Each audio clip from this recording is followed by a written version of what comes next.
Wonderful. So good evening and welcome to the July 7th, 2020 Historic Site Preservation Board monthly meeting. After the hiatus created by the COVID-19, it is wonderful to once again be in session to discuss some very important topics. May we have a roll call, please? Yes, good evening, everybody. Member Rosenau? Member Nelson? Member Kaiser? Member Dixon? Member Huff? Present. We have a quorum. And Member Burkett? Chair Burkett? Present. We have a quorum. Thank you. May we have a posting of the agenda, please? The agenda for this meeting was posted for public review at the City Hall Bulletin Board on the west side of Council Chambers and at the Planning Department counter on Thursday, July 3rd in accordance with applicable law. Does the board have any revisions to the agenda? If not, I would like to make a motion to accept the agenda. Is there a second? I'll second. Okay, we have a motion by Burkett and a second by Eric Rosenau. Any further discussion? May I call for a vote? Yes. Member Rosenau? Yes. Member Nelson? Aye. Member Kaiser? Yes. Member Dixon? Member Huff? Yes.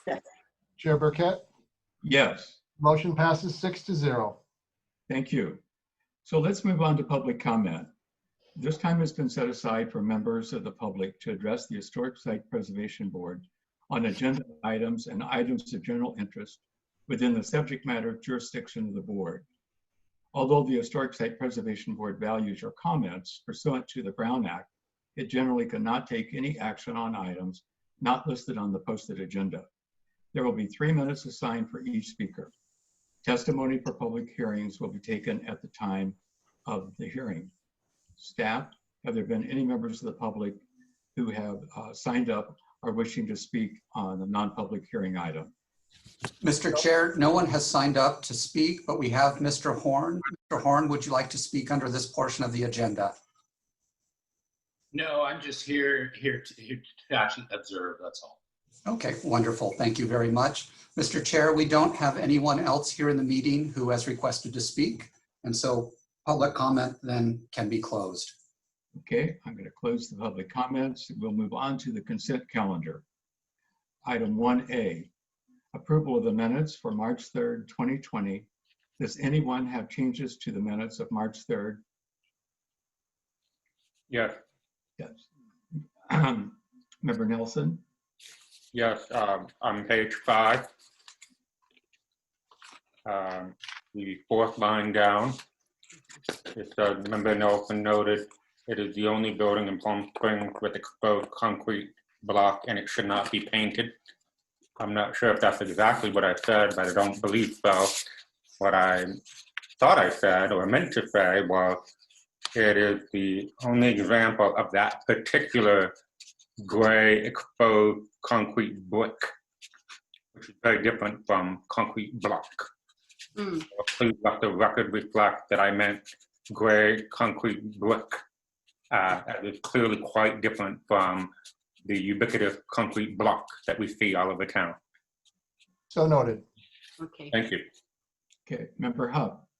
I have a typo correction, I believe. Page 6, second paragraph, first sentence, confirming condition number 2, church shall not be painted instead of planted. And I think that's just a typo. Yeah. Thank you. Mm-hmm. Okay, Mr. Chair, yes. I will be abstaining because I did not have a chance to read all of the minutes.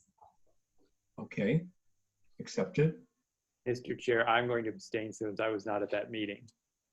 Okay, we have 2 that have abstained. Mr. Lyon? So noted. Okay, so I'd like to make a motion to accept the minutes as amended. Well, second. A second by, so we have a motion by Burkett and a second by Member Huff. Any further discussion? If not, may I have a call for a vote? Yes, Member Rosenau, Aye. Member Dixon, you're abstaining. Member Nelson, Yes. Member Huff, Yes.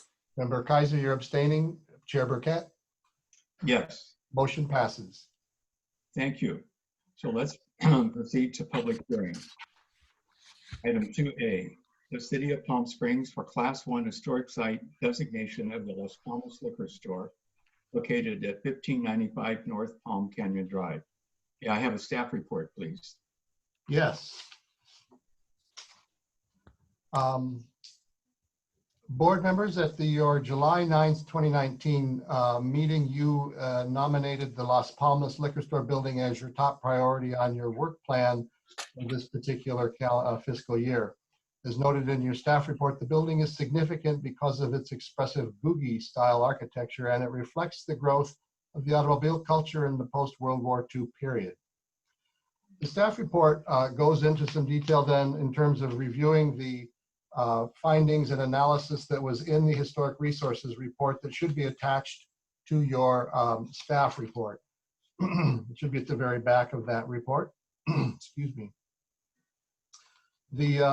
Your application also, I want to just make note, has two letters in which we reached out to the building owner, Mr. Eldon Greenberg. We have not heard from Mr. Greenberg from either of those letters. I did attempt to call the liquor store today and spoke with the gentleman there to try to reach out to the owner again, but I was not able to speak with him. So the project has been evaluated beginning on page 3 of your staff report, and as noted, the site is significant because of its Googie style architecture and that it exemplifies the post-World War II period in Palm Springs, in which there was an automobile culture that really helped give rise to our local community. The report did not find any particular assignment of a master architect or builder associated with it, as noted on page 4 of your staff report. The analysis of integrity on this site begins in your staff report on page 5. And the 7 characteristics of integrity have all been found to be present and strong, causing the building to be characterized as having strong integrity.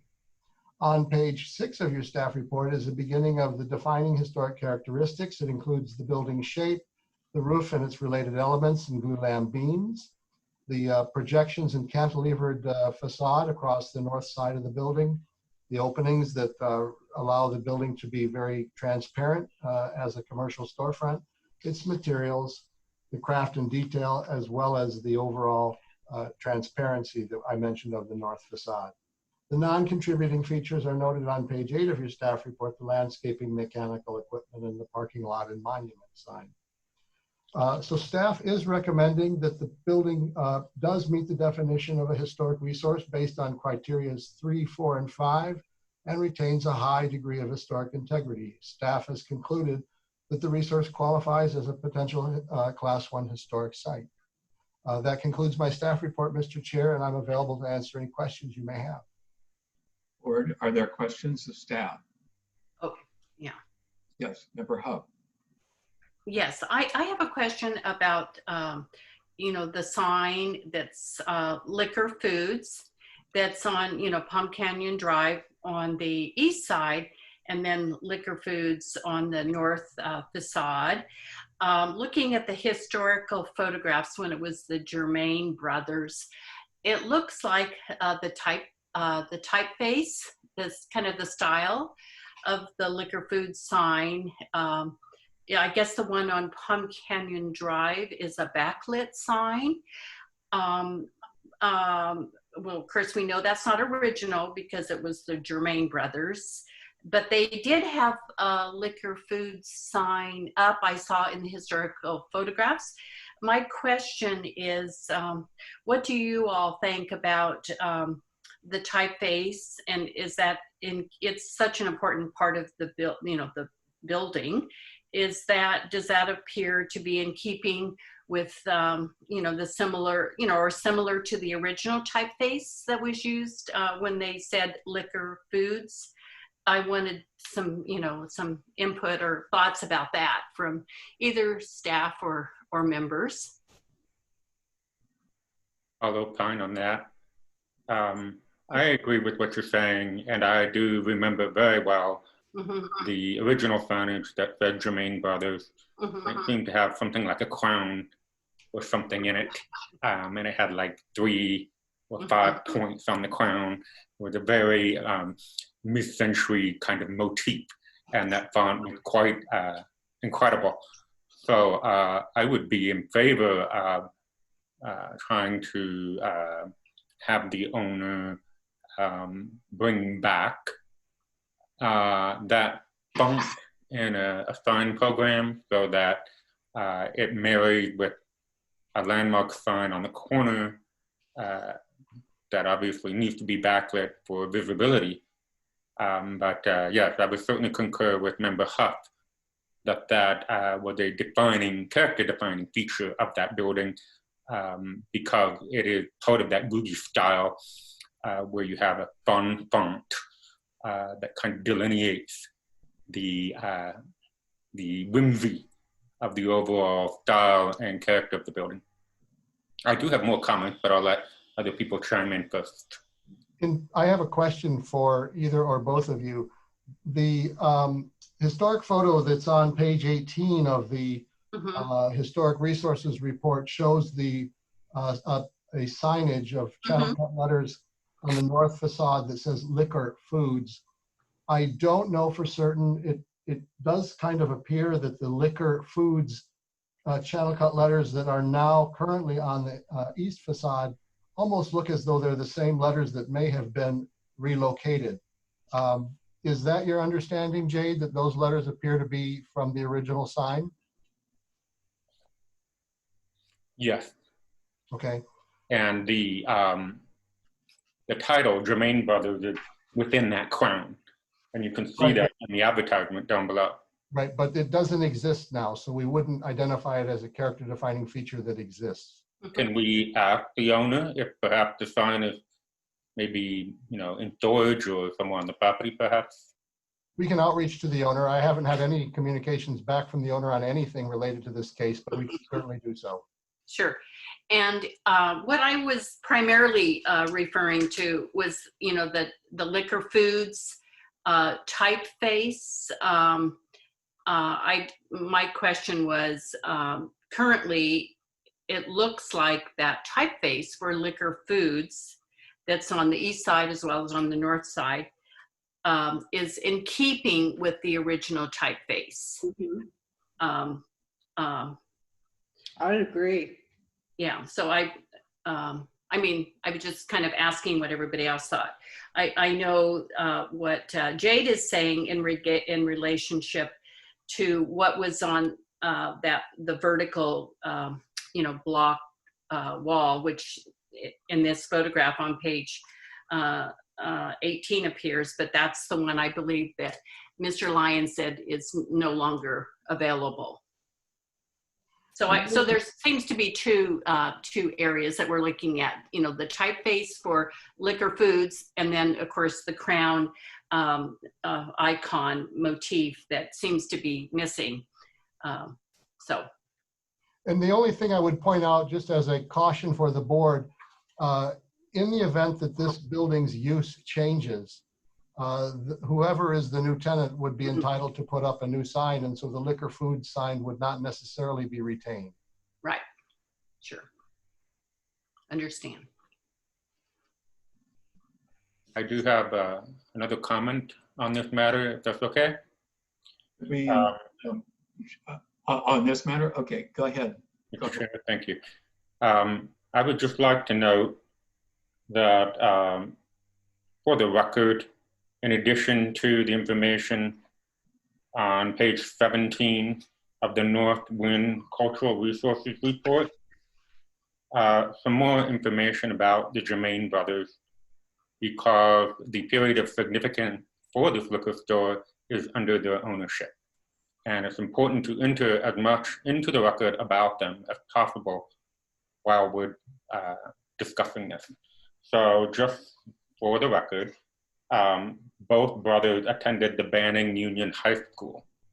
And the father, Delbert, also known as Del Germain, Sr., had a liquor store that he opened in 1943 at 34 East Ramsey Street in Banning. So the sons, Delbert Jr. and Philip, also went into the liquor store business, taking after their father once they completed their time in the military. It says in the report that Philip was a World War II veteran. He actually served in the US Navy, to be specific, and Delbert was a private in the Army Air Corps. And he and his wife, Nancy, lived at Sun Air Terrace in Cathedral City before moving to Redlands in 1962. I got most of this through local phone books and was able to kind of piece together the story. And then in 1964, another relative, Wayne, also named Germain, became the vice president of Germain Brothers Liquor Foods. So that's some more local information on them that wasn't in the report, but I thought it was important. And I'm happy to type that out and give it to staff in due time. I was just going to ask you for that if you wouldn't mind doing so. So thank you. Sure. That's great, Jade. Thanks so much for sharing that. Some rich history here we can see. Board, are there any other questions of staff? If there are no further questions, I'd like to open the public hearing. The city is the applicant in this case. Staff, I don't believe that the owner has asked to speak, or are there any members of the public who signed up wishing to speak? We've had no contact from the building owner, so there is no public comment from him, and we have not had anybody sign up to speak on this matter under public comment. Okay, thank you. So seeing none, I will close the public hearing and put the action with the board. Now it's time for additional comments and questions, please. Any other? Yes, Ms. Huff. Oh, I just wanted to add something, just that's kind of fun. And it has to do with association. People associated, with the store and the Germain brothers, and stars that lived in the Las Palmas area, which I won't name them, but they would shop there. And this is testimony from locals that ran into people, such as Elvis when he was shopping and looking at girls at Germain's. I mean, it's not documented, but it's kind of interesting to me because there is that historic association. And of course, it would be super if within the store, there were some historic photographs of people that lived in the neighborhood that might have shopped at their store, just to provide some educational context to why, this is important in its relationship to our community and the growth of our community, the people that lived here, and how, that North Palm Canyon Drive is of significance in many ways. So that's just a side comment. Okay, I have a couple of comments. First of all, I think it's very interesting after reading this and listening more to Mr. Nelson about the Germain brothers and the chain of liquor stores they built. It certainly says something about the importance of what was important of that era to develop those kind of chains. You can really see that was a very, very important part of our history. The other thing I'd like to mention is I really appreciated the ease and the format that was used in this particular report. I thought it was a great example, actually, compared to so many that we review. And the way they did the photos with the text this time was particularly interesting. Also noted that an engineering firm designed the building. which is a good example, again, that a well-known architect is not the only ingredient when considering designations. So I just think it's a point of reference going forward. This is another perfect indication of that. And that is the end of my comments. Anyone else from the board have any comments? Yeah. Let's add something. Yes, Mr. Nelson. Further to what Board Member Huff was saying, it was quite common in the local society columns, such as those written by Hildy Crawford and others, both in the Villager and the Desert Sun at the time. You would see an article about house party or housewarming or Christmas party or birthday party, and it would say catering by Santos and liquor provided by Germain Brothers. And you see that mentioned over and over and over again. So they were a part of the fabric of Las Palmas. And anyone who was turning that corner, going to the Kaufman House or to Ladera Circle or to Vista Las Palmas, more than likely stopped at Germain Brothers to pick up a housewarming gift or a bottle or something. Or maybe Debbie Reynolds was coming down for her daily fix, for, as Catherine said.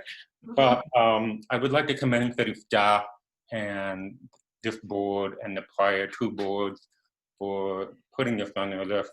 It was a building that I had brought up several years ago when I was on the board the first time, and it just never made it into the top 3 or 5 priorities. So I'm very happy to see that it has finally been recognized, because Googie is so important, and it really is about the only good example of Googie that we have here in town.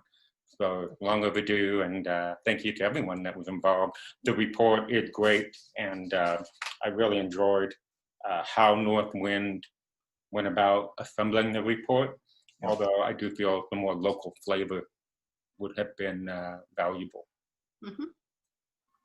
Mr. Chair, Yes, Ms. Dixon. I have a question of staff. Okay. I think the suggestions about the people who visited the liquor store and the articles in the newspaper are great. How is that shared with the owner to encourage the owner to maybe duplicate some of these articles or get some pictures up or do something about showing a little of the history and those who shopped there? Well, we will be able to forward on the minutes of this meeting, which will also characterize the discussion you've had. And if Member Nelson is able to provide me a written narrative of his summary on the Germain Brothers, we can also include that. But of course, the interior of the building is not subject to the board's purview. And so it would merely be a suggestion to the owner and would not in any way be something that you could condition the recommendation on. Right, and I understand that. Thank you. Okay. So last call for any further questions or comments. I would just, I mean, I'm very excited about getting this taken care of, because I see it all the time. And it was one of the buildings that stood out when Ray and I first came to Palm Springs, because as you're driving into Palm Springs, there it is. And it's sort of like one of the first amazing buildings. Well, there's no other building like it. I wish that there was a way that we could encourage the current owner and whoever is in there to clean up the windows, or at least what's inside the windows. And I know that we can only do that as a suggestion kind of thing, but I would go on record as wanting that suggestion made if possible. You mean in terms of the accessory and superfluous signage? Yeah, they've got like stuff all over the place, like the lotto tickets, and here's a sticker over here and a this and a that. And it's, you know, the windows are pretty much of a mess. But with many of our commercial buildings, we struggle with that. Code enforcement has a regular following on that kind of thing. We can certainly bring it up. We've tended to be a little bit, I don't know what the right word is, accommodating during this COVID crisis as businesses are all struggling. You know, a lot of those signs date from before now. Been there for a long time. So anyway, just my comment. I agree. Mr. Rosenau. I concur, yeah, with Dan. I drove by the building and actually went in on Sunday just to refamiliarize myself with it, and the windows are a bit crowded, but it's going back to the architecture of the building. It's a great example of Googie. We don't have a lot of Googie in Palm Springs. The only other I can think of is the restaurant Kings Highway at the Ace. So I'm very much in favor of this nomination. I agree. Any other comments? Okay. So may I have a motion, please? I'll move. I'll second. We have a motion by member Marcus Rosenham and a second by member Huff. Any further discussion? I do have a question. Okay.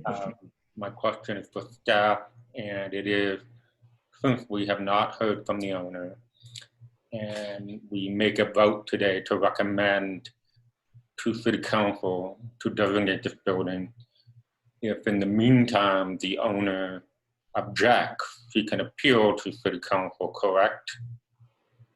Since this matter is going before the city council automatically, an appeal would not be necessary, but he could voice his opposition or support of the nomination at the city council hearing or before. Okay. And it wouldn't come back to us. It would be up to the city to decide. Correct. Great. All right. Thank you for clarifying.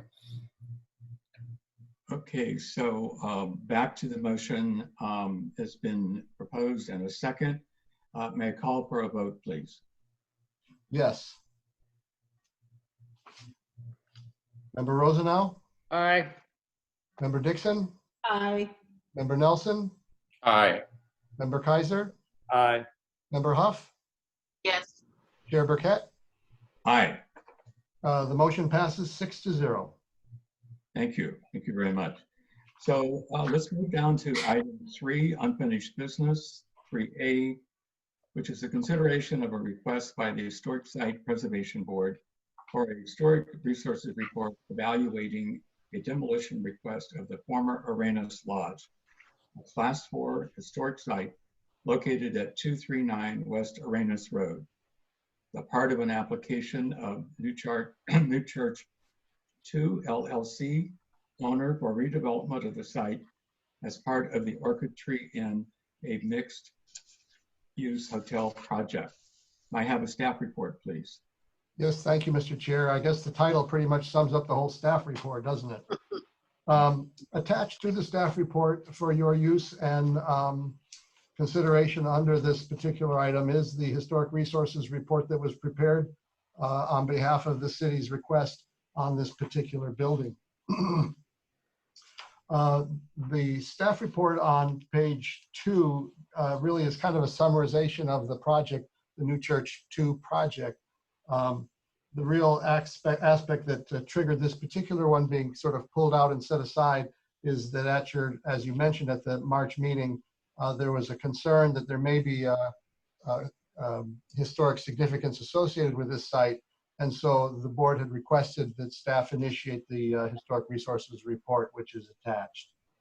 As noted on page 3, the site is comprised of 4 one-story residential buildings, which the report has advised has been constructed between 1928 and 1953, originally developed as a private residence and converted to a motor court hotel residence in the 1930s. The analysis that was conducted then on the report is summarized in my staff report beginning on the bottom of page 3 and continuing over onto page 4, in which they've noted that the project is neither a rare nor excellent example of the motor court style from the 30s, and because of the numerous incremental modifications over time does not retain the historic integrity from the 1930s. It was also noted that there was nothing associated in terms of specific events that would have contributed to the local, state, or national history. On the middle of page 4 of the staff report, it identifies and discusses the association of this site with a gentleman named Henry Pearson. However, and Pearson had some acknowledgments at a national level as an expert in the rubber industry. It was noted, though, in the Historic Resources report that Pearson did not reside at 239 West Arenas during the time that he rose to prominence in the rubber industry. And so the residence does not associate with his productive period of his life, and therefore is not eligible as a historic site under that criteria. We've also identified on page 4 the consideration of the architecture of it and any archaeological significance. And as noted there, they were not able to identify an architect associated with the property. And it was also noted that all of the structures on the site appear to have undergone substantial alterations over time, and thus is not considered eligible under those criteria. On the top of page 5 of my staff report and beginning on page 39 of the HRG report is the discussion and analysis of integrity. It was noted on page 41 of the Historic Resources report that the only integrity aspects still remaining on this site are its location and setting, and that due to many of the alterations over time, the property's integrity has been degraded and does not retain the essential physical elements that would reflect its history, design, materials, workmanship, nor convey the feeling of a particular time and place. Thus, HRG concluded that this finding can also not be met. The conclusion that we've drawn in analysis of the staff of the Historic Resources report was that the project does not meet the findings required for considering initiating further study of this property as a Class 1 or Class 2 site. And so the recommendation of staff on this particular matter is for the board to take no action and refer the application to the director for further administrative processing of the demolition permit. That concludes my staff report, and I'm available to answer any questions you may have. So board, are there questions of staff? No, not right now. Okay, being done, the action is now with the board. Oh, Member Hupp. Recognizing Member Hupp. Unmute. Okay. I just have a question. If there is demolition of the property, can a request be made that any of the original clay S tiles used in the roofing? I don't know if there's any original tiles, or have they all been replaced over the years? So my question was, are there original clay tiles? And if they are, could a request be made that they be retained and made available for reuse in another historic building of that period within our region? And also, looking at some of the maybe the original interior beams, if they were still there. So my question is more about, is it reasonable to make a request for materials to be reclaimed and reused, or not? Well, I think it could be something that the board could encourage or recommend the owner, if he does choose to go forward with the demolition, to salvage those materials that may be salvageable and reusable. However, I don't know whether the original or whether the tiles that are on the roof right now are original or not. We'll try to do a little bit of research on that for you, Member Huff, through the building permit process. And I think there are building permits, if I'm not mistaken. Let me double check on this one. No, I guess they summarize it, but they don't have them attached.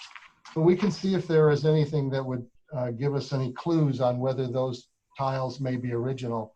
The difficulty would be we really have no agent, if you will, or a salvage, architectural salvage here in Palm Springs. So it becomes a pile of material that kind of doesn't have a home.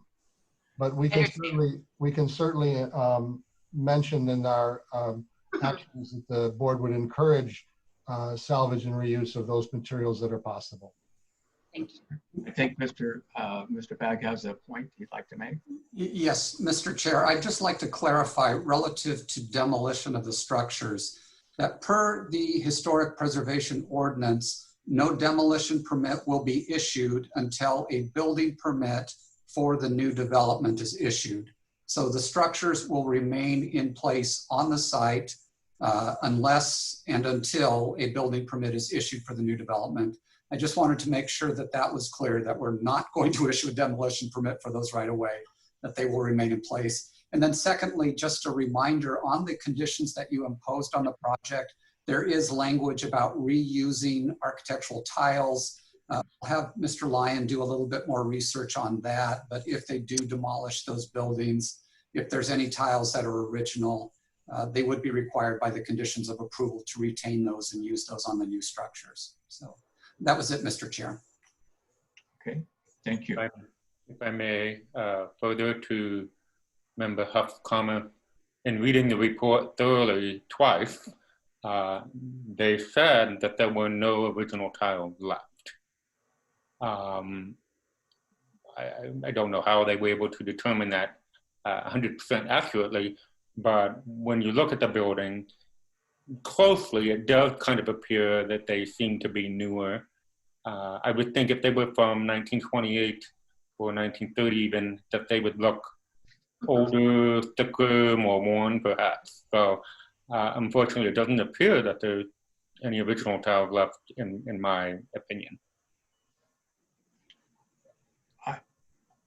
Thank you, Mr. Nelson. I have a comment and a question actually for staff.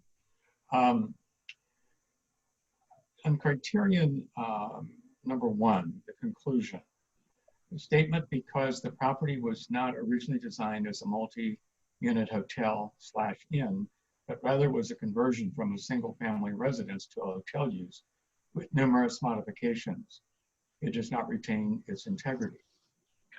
So my point is not to debate on about that on this particular demo request, but from the standpoint of considering future nominations, I was a little surprised about this being a disqualification when you think about the Karakia, the Willows, Colony 29, which were all originally residences that were converted to motel/inn use. So I just think we need to be careful about the wording on some of this, so that's not embellished in people's minds that because something was formerly as a residence and converted to into a hotel or an inn, that it's disqualifying. It's a little ambiguous there, so I just think that that's really important because one of our missions is to actually promote any kind of repurposing that we possibly can. I think, Chair Burkett, the following sentence after that, which you read, is part of what disqualifies it. And it says, it does not display the intentional site planning and landscaping typical of the 1930s hotel resort development in Palm Springs and no longer resembles the Motor Court Hotel that was developed in the 30s. We certainly do have sites around the city, as you mentioned, as well as the Ingleside Inn and some others that have been repurposed under new uses, either long ago or more recently. A recent example would be the Robinson's department store building. Of course, it's still commercial uses, but no longer a single-use department store. So I understand what you're saying, and every application that we're going to be reviewing will be taken on their own merit. But I understand what you're saying. And I think the reason that it was identified as being disqualified is that when you think of a classic motor court development of the 30s, this building really does not typify that. Right. I can see where there'd be confusion. I just wanted to be sure, and that doesn't become something that people or the public thinks that, this is immediate disqualifier. So that was my only point. Okay, do we have Mr. Nelson? Yes, a few comments, if I may. I would like to thank you, Chair Burkett, for making that statement, because I would most certainly concur, because the period of significance for this property is indeed as lodging, as an inn. And again, just like the liquor store that we voted on, there are countless articles in the society columns, in the Villager, and Palm Springs Life about the Arena Lodge and all the people who stayed there. And it was their introduction to this town. just like the many other hotels. They all have their regulars, and they came there season after season, and many of them would stay at these lodges to scout real estate in the adjacent neighborhood. And then they would build a house or another house, and many of them ended up, living here for many, many years, either as a permanent home or a permanent seasonal winter home. I would like to point out on page 29 of the Historic Resources Group report, which I would like to say, in my opinion, feels a little surgical and a little too rigid.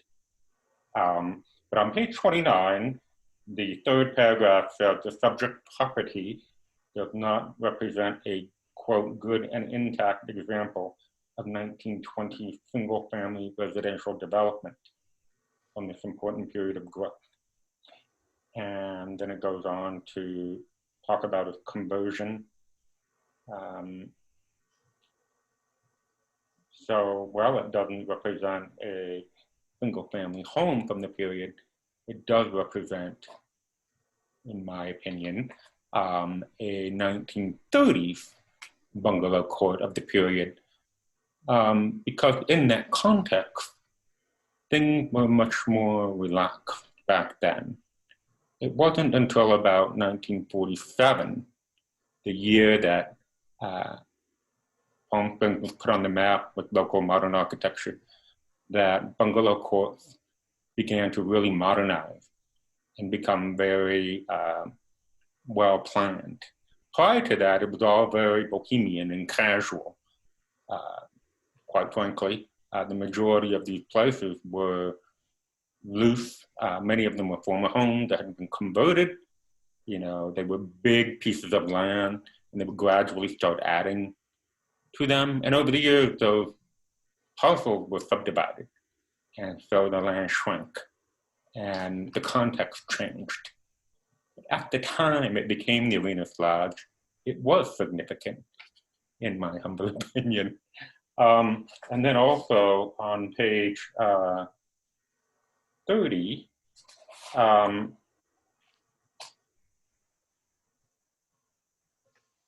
the fourth or fifth paragraph down, it talks about how it began its conversion to a multi-unit property when it was acquired by Walter and Ruth Martin, and would host visitors, many of them prominent in their field or well-known in town or in the state or even nationally, for the next 8 decades. So for 80 years, it's been a place of lodging, and for 20 to 30 of those years, it was quite significant, again, in my humble opinion. And then the next paragraph, it goes on to say, in order for the subject property to be eligible for local designation for the Historic Association, it must be an early, excellent, or rare remaining example. I don't quite understand that. I think it's somewhat vague. That means that any inn or place of lodging that becomes designated or has been designated has to be early, excellent, or rare. And that doesn't seem accurate to me. I mean, that seems very rigid. Could city staff expound on that, perhaps? Or is this just the opinion of the Historic Resources Group?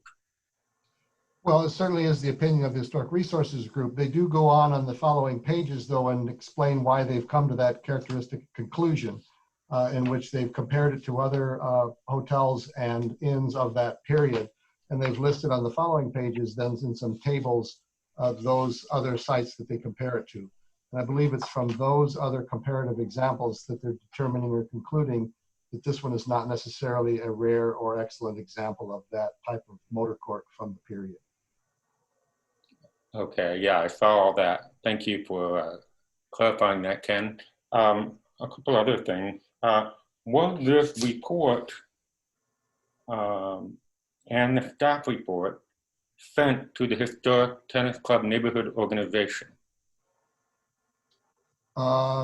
It was submitted as we would normally do for the agendas.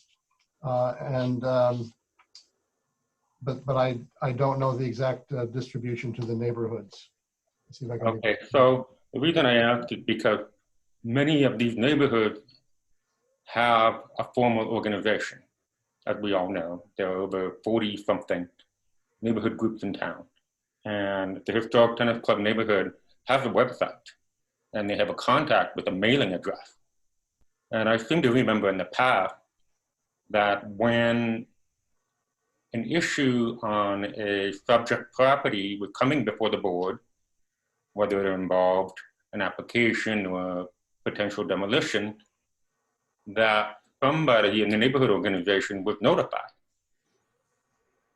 I don't know if they were notified because they saw the agenda and a homeowner told them, but it seemed to me that now, with all of these formal neighborhood organizations, that the organization itself should receive the documentation of what is being discussed in the neighborhood.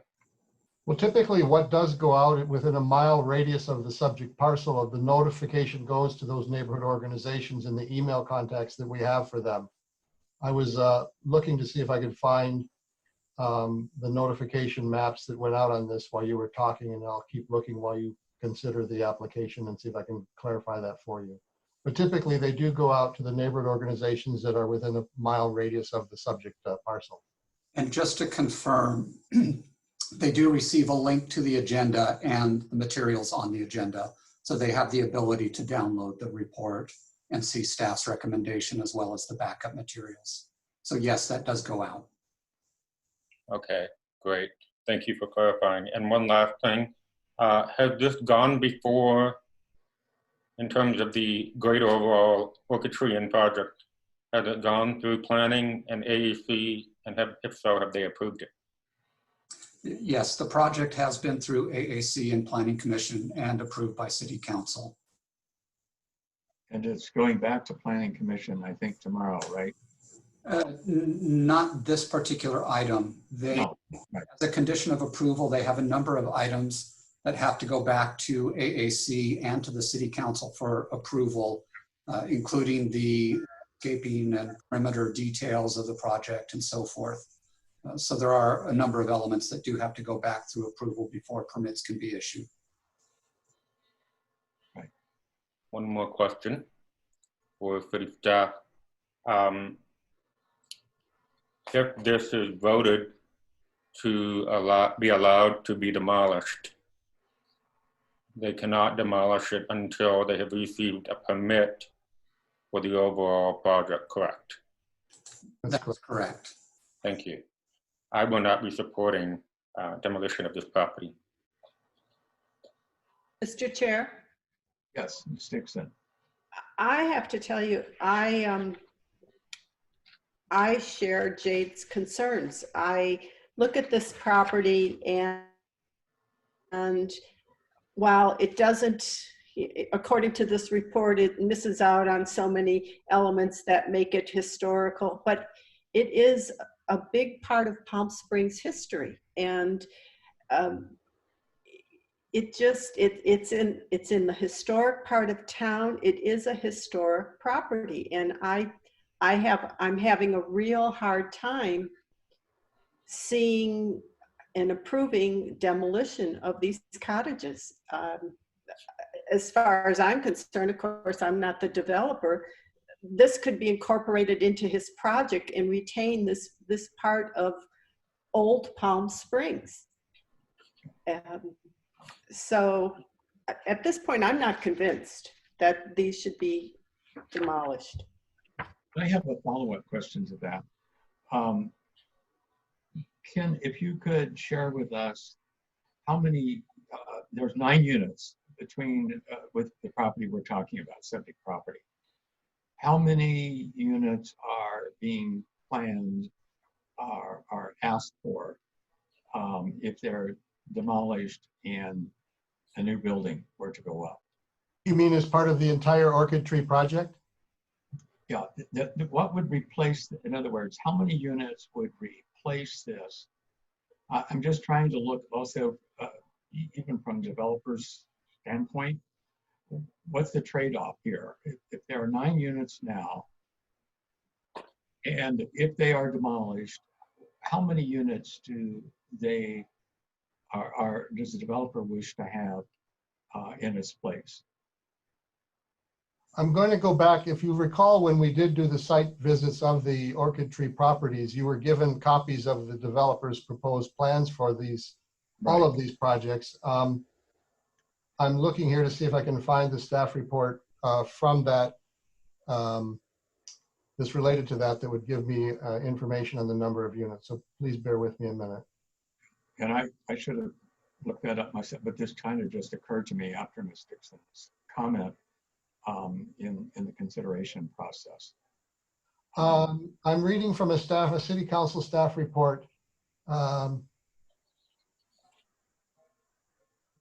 reconstruct the buildings in the same location in order to combine all the properties within the block for the operation of one hotel with 74 guest rooms and accessory commercial uses. So the number of guest rooms would be 74. How the exact configuration of those would be, we have seen the site plan on that set of drawings that was shared with us when we did the site tour, but I don't have it immediately in front of me as to what's the disposition of, or the arrangement of new units on this particular part of the parcel. Right. And I have one other comment.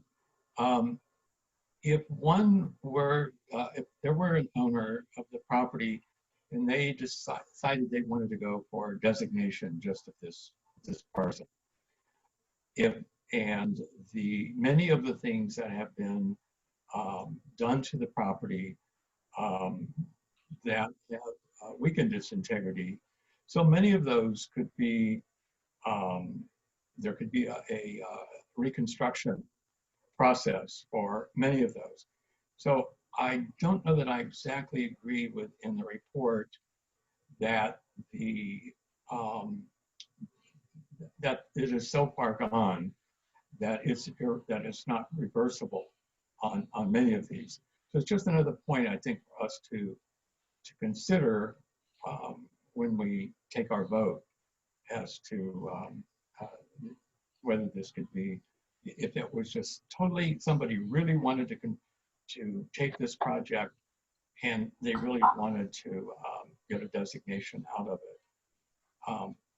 I think that's something else that should be, that popped into my mind as well for us. Well, you have a historic resources report that's in front of you that would make that not possible as far as the recommendation that the professional consultant is advising you on. So yes, someone could certainly make the application, but again, you've got a historic resources report from a professional that tells you that it doesn't meet the qualifications necessary for designation.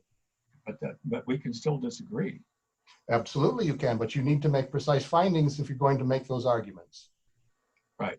Okay, that's a good point. That's just what I wanted to know, what the game plan would be. Okay, that's the end of my comments. Board, any further questions or, Member Rosenell? Yeah, I'm actually fine with the demolition of these structures. I really agree with the report, mainly on the architectural merits of the existing buildings. I do understand there's a cultural history that plays in it, but I don't see architecturally that these buildings do have integrity to be repurposed or saved for future use. Right. And I totally understand and appreciate that point of view as well. It was my first thought out of it as well. Member Kaiser. I agree with Eric. Right. Okay. Member Hupp. I was on the fence on this project and was really torn between, both views. I've read the report a couple of times and several times and just kept reading it. And because I guess our community has so many other examples you know, of the Spanish colonial revival style, that, you know, is this an excellent example of that style? Does it meet the highest criteria, you know, the highest standard, with so many alterations, and that it's not really an intact, excellent example of the period and style? Unfortunately, I feel I would be supportive of the demolition, although I hate to say that, because in my heart, you know, we don't want to, you know, demolish anything that has some significance. But I guess it does, in my heart, it doesn't meet the highest standards. I totally understand. Excuse me, Member Nelson. I would just like to put some weight behind why I'm not supporting demolition here. It's not so much about the architecture or the integrity of the building, it's about the history.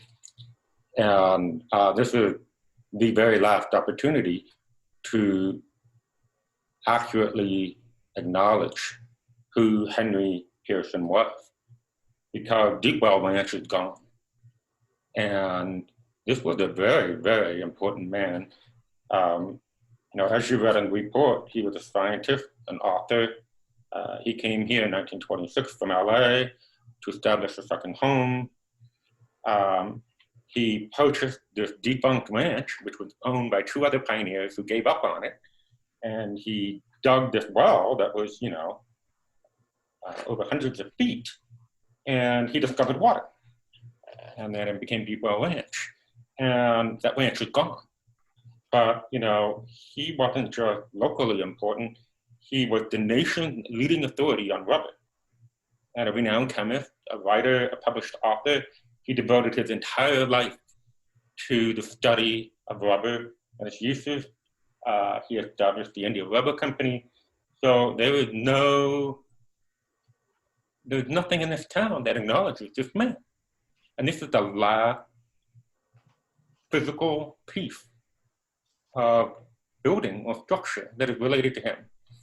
And one of the issues I brought up at our last in-person meeting were the river rock pylons behind this property. And I said that was one reason to have it further examined. And there's nothing about those in this report. So that it's not a thorough or absolutely complete report, in my opinion. And I think that those river rock pylons, to me, are clearly from the original property, from either the 20s or 30s. Unlike that stone arch on another parcel, which is from 1989, which everyone is saying is historic. So, and my greater objection to demolition is cumulative impact. It will forever change the feeling as you begin to drive up Arenas Road, and you have that eclectic collection of small buildings from different decades, from the 20s all the way through to the 70s.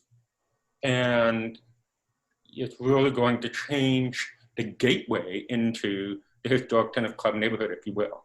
That corner is the northern gateway to the historic tennis club neighborhood, and it will no longer have that historic feeling. So those are my justifications for not wanting it demolished. It's not about the Spanish colonial architecture or any of that. It's more about the history and the cumulative impact and how the association of feeling will dramatically change. And I just wanted that to be known. This is a tough one. It really is. So are there any further questions, board, or comments? If not, I think it's time for a motion. May I have one, please?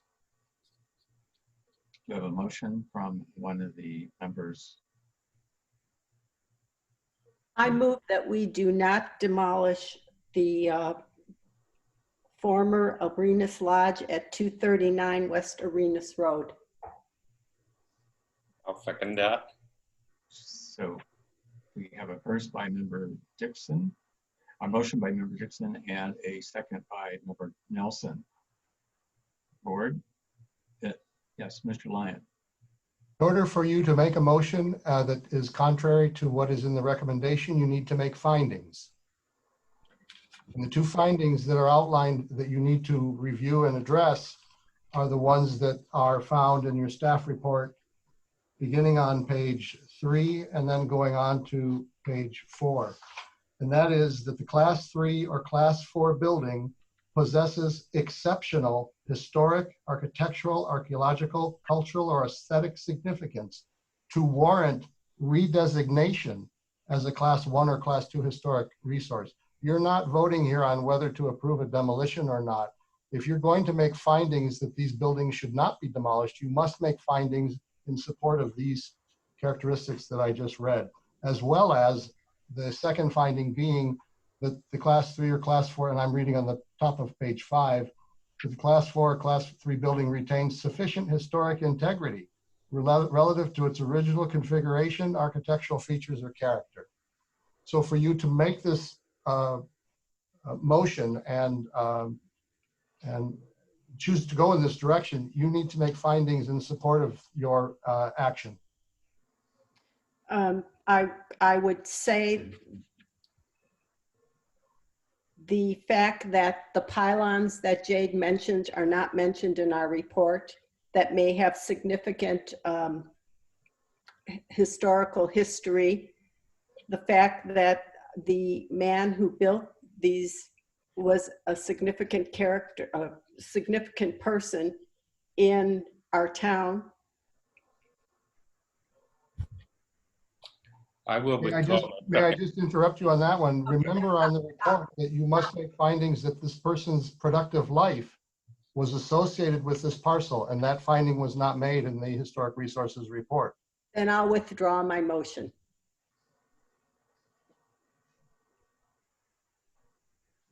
Okay, so the motion is withdrawn as presented. So may we have a new motion?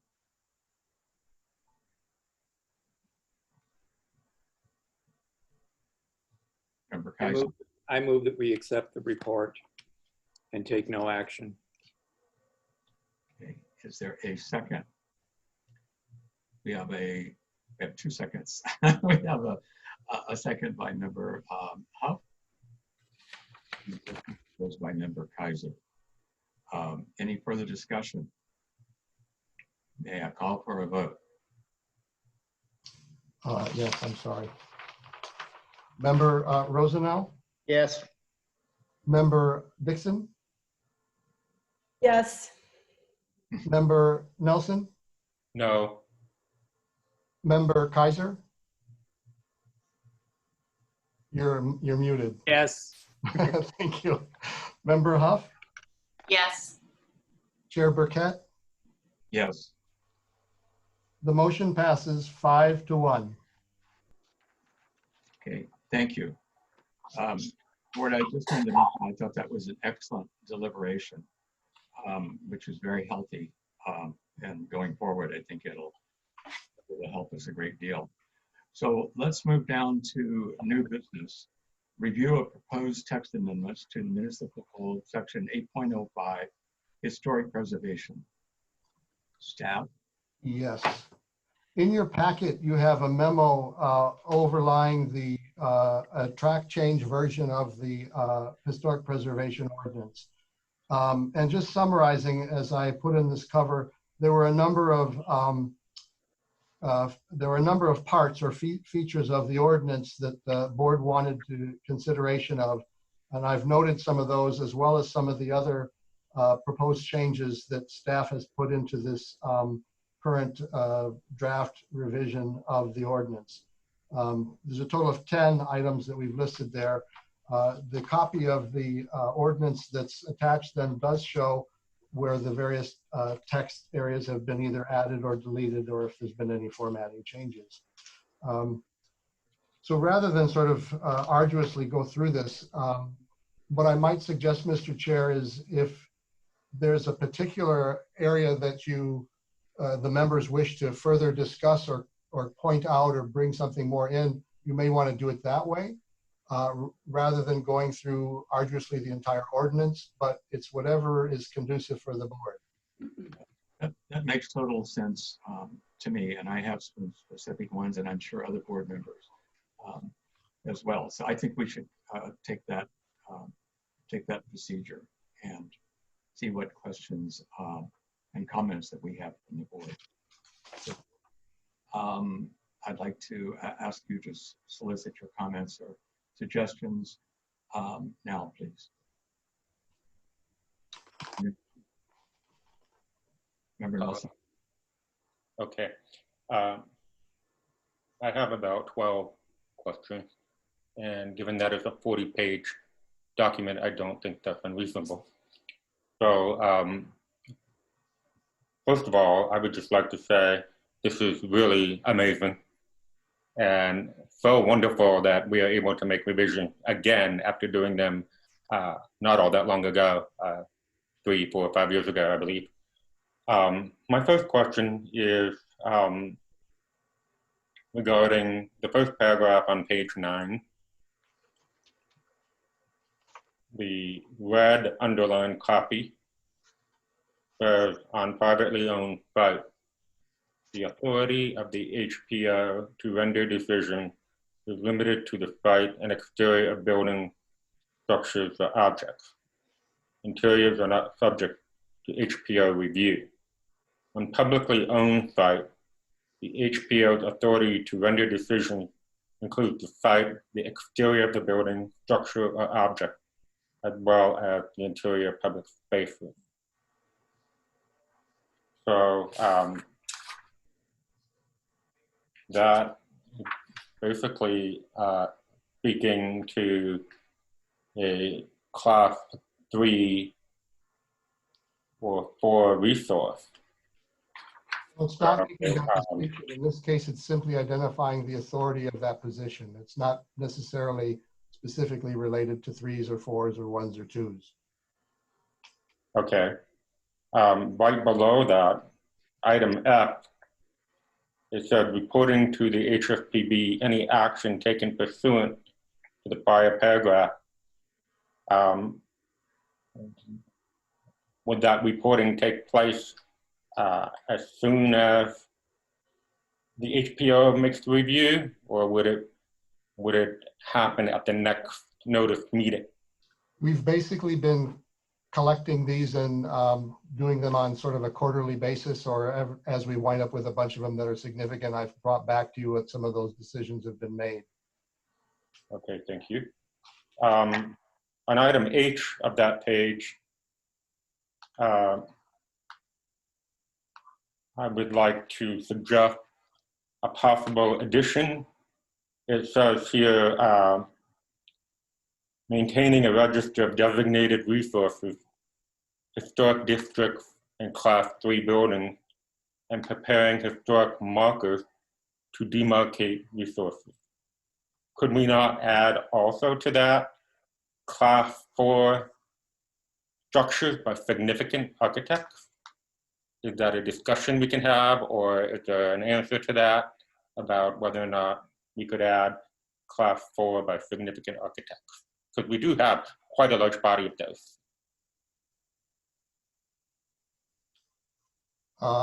Flynn, do you want to opine on that? I'm thinking in terms of if something has a significant architect associated with it, would it be class 4, or would it be something that would need to have a consideration given to take it to class 3? I would recommend that, number one, we need to define who a significant architect is. That becomes a little problematic. The best way to solve that is anything that is by what we as a board determine is a significant architect should be elevated to class 3, so that way it has the additional protections with class 3. So that would be my recommendation. Okay, I was specifically thinking of Hugh Capter and John Lautner, who have some later buildings that fall into the 60s and 70s that right now might be considered class 4 when really they should be considered class 3. Yeah, and so that's something that we can do as we add things to the class 3 list, is identify those by significant architects. Great, thank you. The next one is on page 19.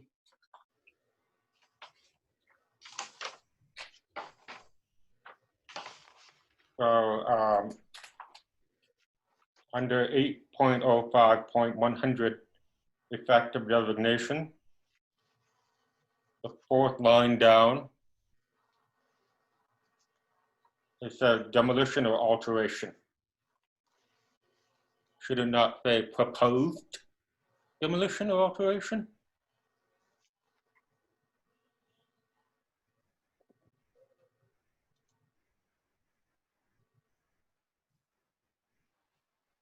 I think it reads the way it would be a demolition or alteration application if it were to come in. So I think at that point, it's implied that it's proposed. There isn't simply an ability to go through and just demolish these without having a consideration of the board. Okay, thank you for that. And then the very last sentence on page 19, under Article 4A, it says certificate of appropriateness required prior to the demolition. Could it not say prior to any demolition? And the reason I say that is because there have been cases where properties have applied for a permit to alter and they end up demolishing. Or, you know, they say they're going to remove one wall and they end up taking down all four walls and leaving the slab and the chimney. So it seems to me the word any demolition or alteration would be a little stronger than the demolition or alteration. Any feedback on that? Well, there is a definition of demolition, which is the full and complete removal of the structure on the site. Any alteration of class 1 or 2 is going to come before the board anyways as a partial demolition or an alteration. So I don't know if it achieves any difference in distinction between the word the or any. Okay.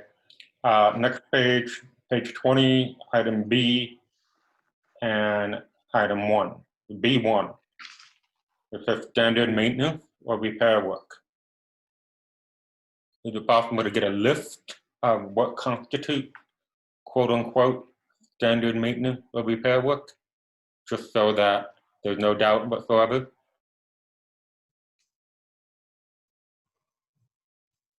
I don't know if you can put together an inclusive list that includes standard maintenance. Standard maintenance is a gamut of things.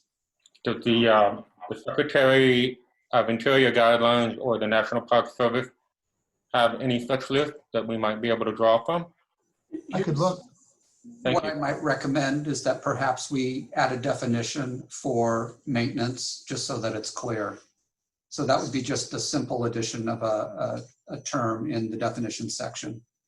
Okay, because one person's definition of standard maintenance or repair may be completely different than another person. Yeah, understood. Last paragraph on that same page 20, C1, demolition or major alteration. A certificate of appropriateness may be issued by the HFPB as the approval authority for demolition or major alteration to a historic resource. That feels vague to me. Why does it say may?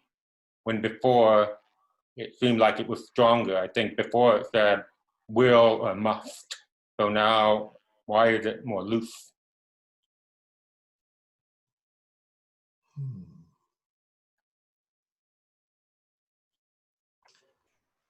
Flynn, you may want to jump in on this if you have any other recollections. I believe that we change it to may to be consistent with the header of that particular section, in which it I don't know that needs to be may. I'm fine with keeping it must. That's the way that we originally drafted the ordinance. So I don't think that it needs to be changed, Ken. Okay. But then would you want to change C and make it consistent as Mr. Lyon said? must Yeah. issue and must use must in both cases? Yeah, we'll have the city attorney take a look at that just Yeah. for consistency. Sure. Okay. Next one is page 24. And after this, I have about 5 or 6 more. Let's see, it's page 24B3. It says the replacement or reconstruction of any exterior feature of a contributing resource with a suitable substitute on a quote like-for-like basis as determined by the HPO. My question is, why isn't there any HSPB input on this particular one?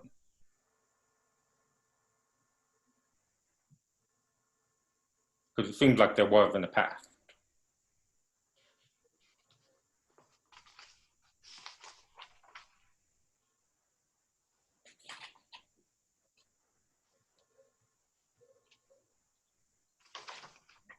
Bear with me.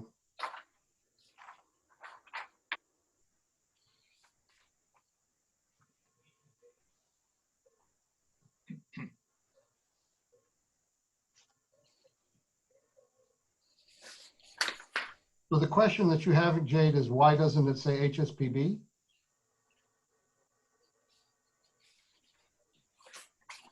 I was just wondering why it's as determined solely by the HPO with no HSPB input, because this relates to demolition, alteration, or new construction within a historic district. That seemed pretty major to me, because I would think that the HSPB would be the guardians, first and foremost, of historic districts. I think what this is saying is that the replacement or reconstruction of a feature with a like-for-like basis would be approved and would not require further certificates of appropriateness.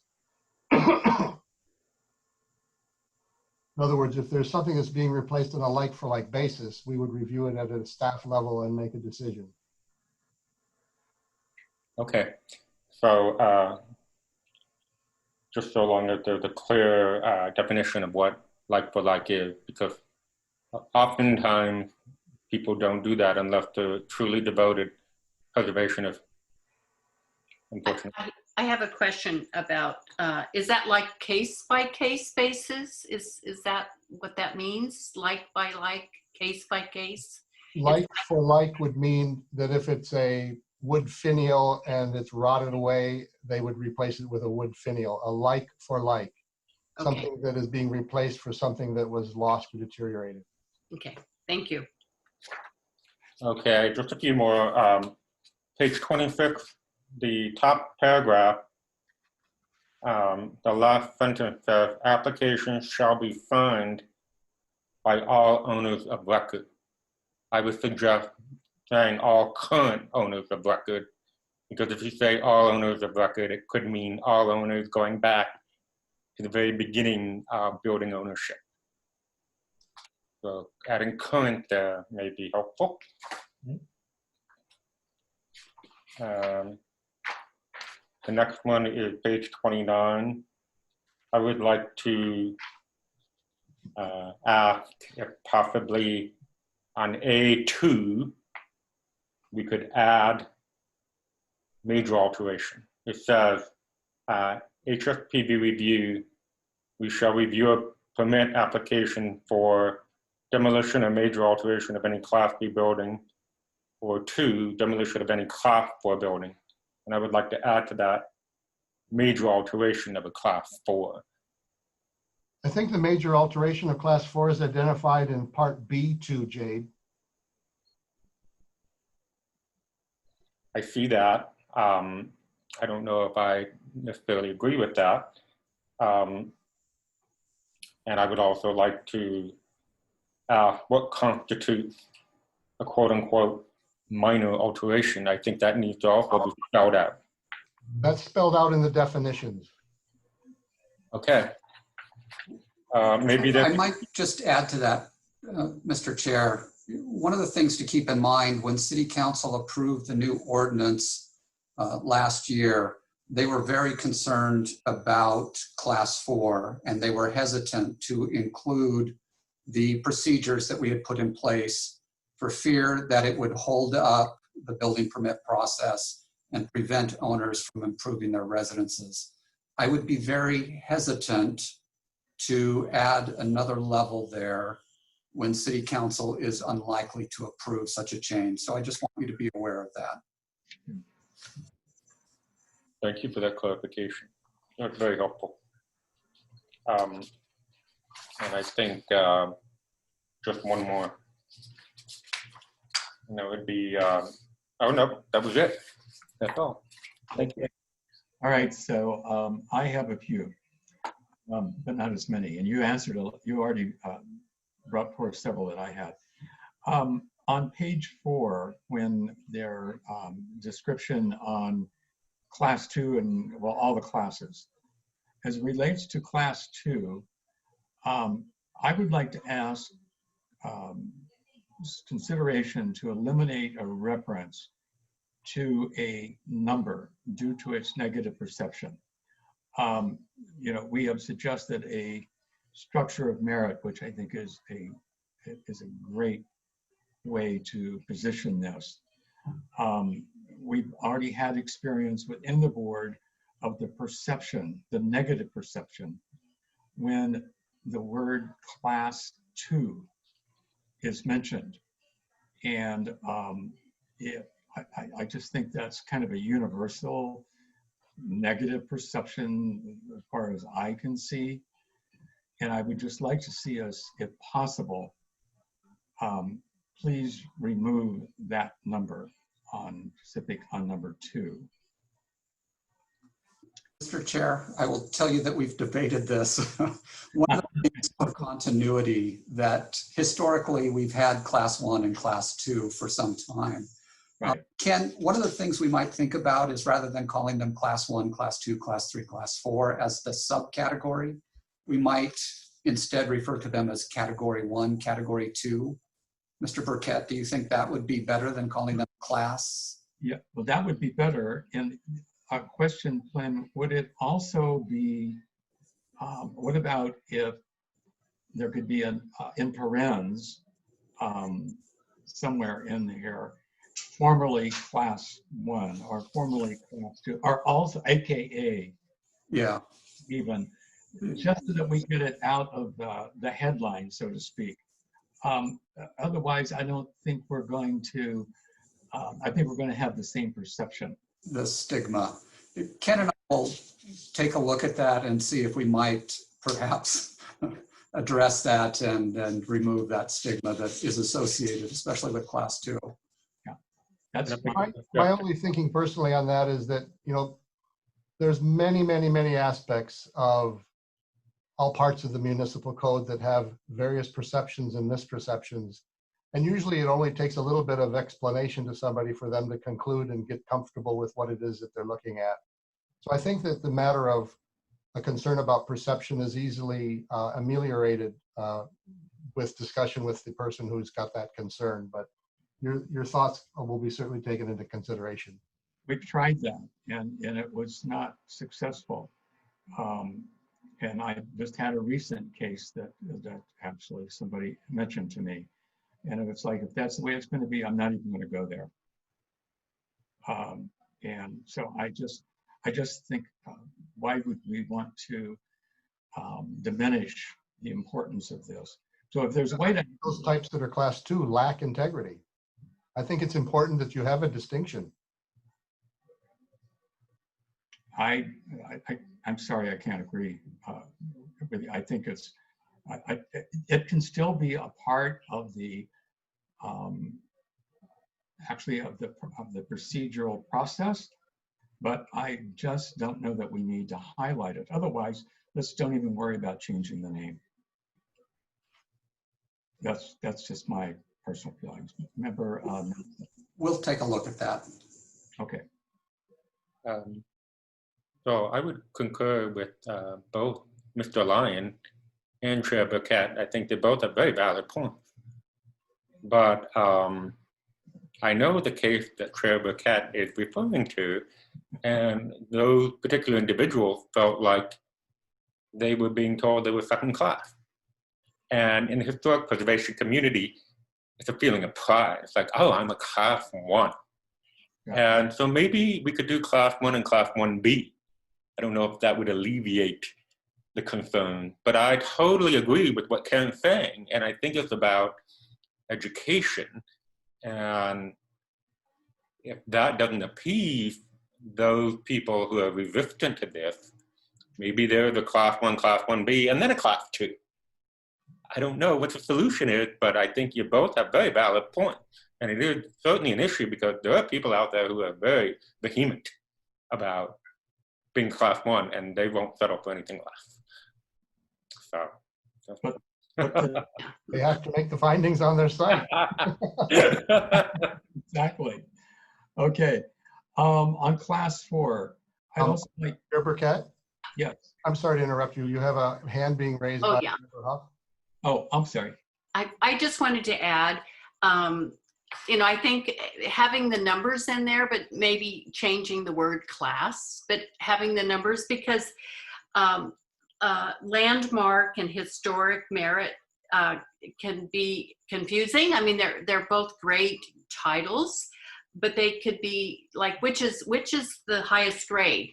Is it historic merit, which could very well have been, what was selected as the title for class 1, landmark. So I think for clarification and understanding, somehow you need to use the numbers.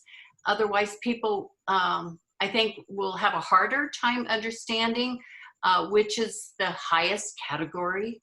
I mean, there's always the best, and then the next best, and the next best, and so I'm in favor of keeping the number, and you staff can figure out what the word is that the classification word to use, because landmark, historic merit, and potentially eligible don't tell me what order they're in. So that's just my feedback. Chair Burkett, would you be willing to share what was the parcel or property that these particular individuals had a problem with the nomenclature, or do you not want to share? I think I would prefer not. Okay. I'm just curious. Sharing at this point.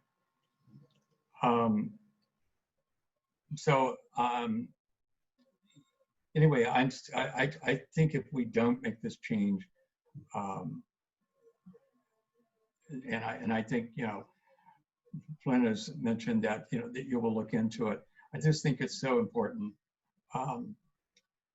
Otherwise, I just wonder whether the class 2 is really a good idea. If it's going to have a negative perception to it, and people are not going to buy into it, then that concerns me. I think the converse argument, if I may, your overall historic preservation program needs to maintain a level of quality and integrity to the parcels and projects that are being designated. Yeah. And if somebody has a project or a property that in fact can't rise to the level of a class 1 site, then they need to come to terms with that. And the city should not be watering down the quality of its historic preservation program by allowing properties to come into a higher level of designation than what a site is warranted for. I think this becomes a real matter of maintaining a high level of quality to the sites that are designated by the city council. And if a site doesn't meet that highest level of integrity, the owner needs to be informed of that and have an understanding of it. If their primary purpose is because they want a Mills Act contract, well, they can still get a Mills Act contract on class 2. But I think that the board and the city needs to be protective of the quality of the whole historic preservation program. And if a site doesn't make that topmost level of quality, then in fact, it is not a class 1 site. Okay, excellent point. I can't disagree with you, Ken, at all. I definitely understand your point. And so, Member Nelson, I think you raised your hand. Yeah, thank you, Dick. on that note of what Member Lyon was saying, it's a theme that I always come back to. And it's not just the building or the site. We are the Historic Site Preservation Board. We're preserving history as much as we are sites. So it's imperative when it comes to homes that belong to people such as Liberace, for example, or Henry Pearson, or William Scholl, or Elvis Presley, or whomever it may be. The house itself may not be as significant in terms of character-defining features today as it was then, but it doesn't lessen the association with that very important historical figure. And I think that's where the delicate balance comes in.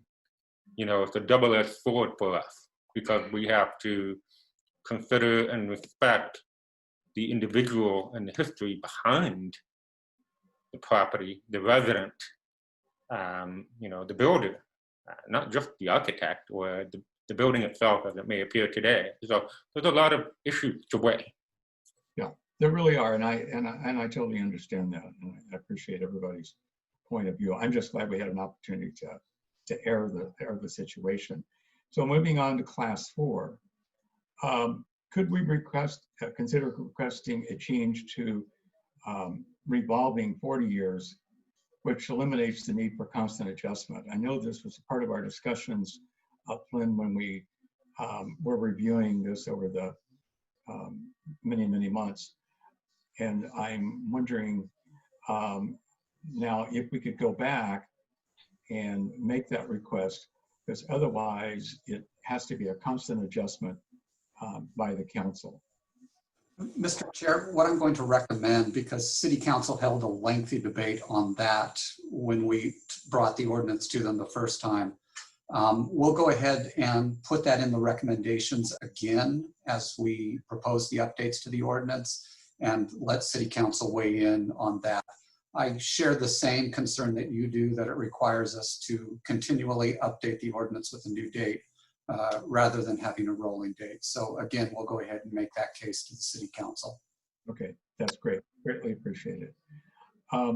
My other thing is establishing guidance procedures for the board or others to add buildings to the Class 3 list under 8.05.080.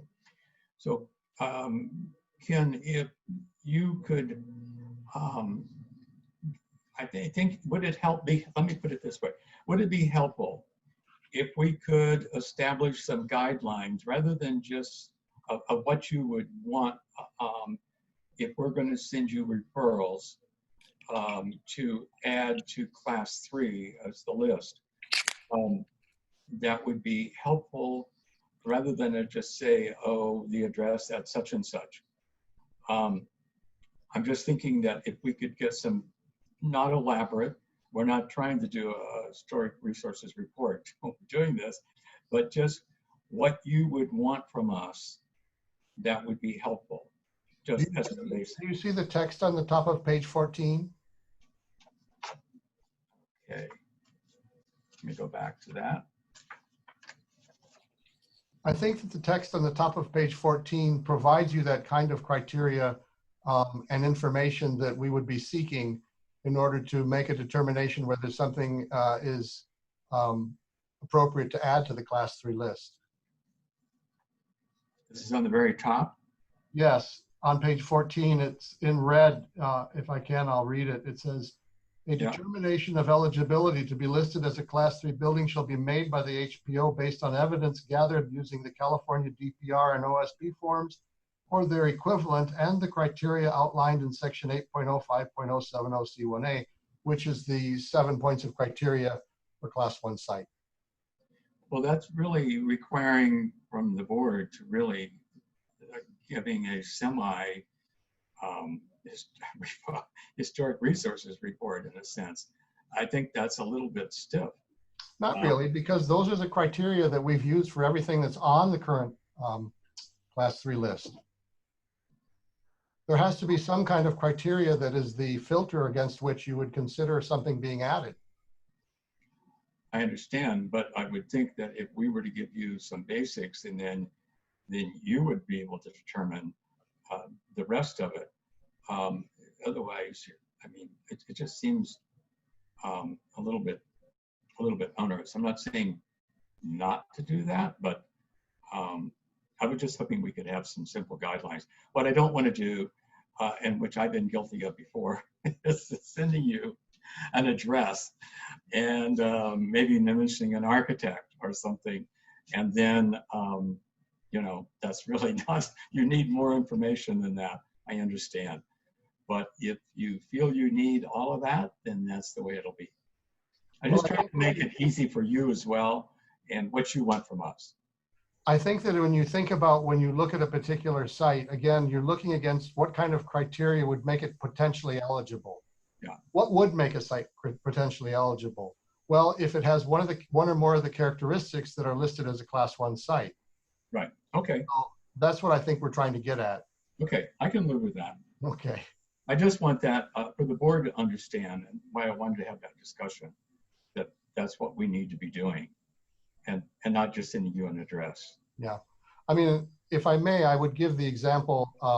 I don't mean to go back and rub salt in the wound, but if we have a building, well, I'll go back to an ancient one. Jade, you mentioned the Dr. Scholl house that many, many years ago came up for consideration and was denied by the council. You know, simply having an association with a person is not good enough. It has to be association with a person whose productive period that made him significant is associated with that site. It's not simply a matter of the fact that many people lived there or that person owned the house.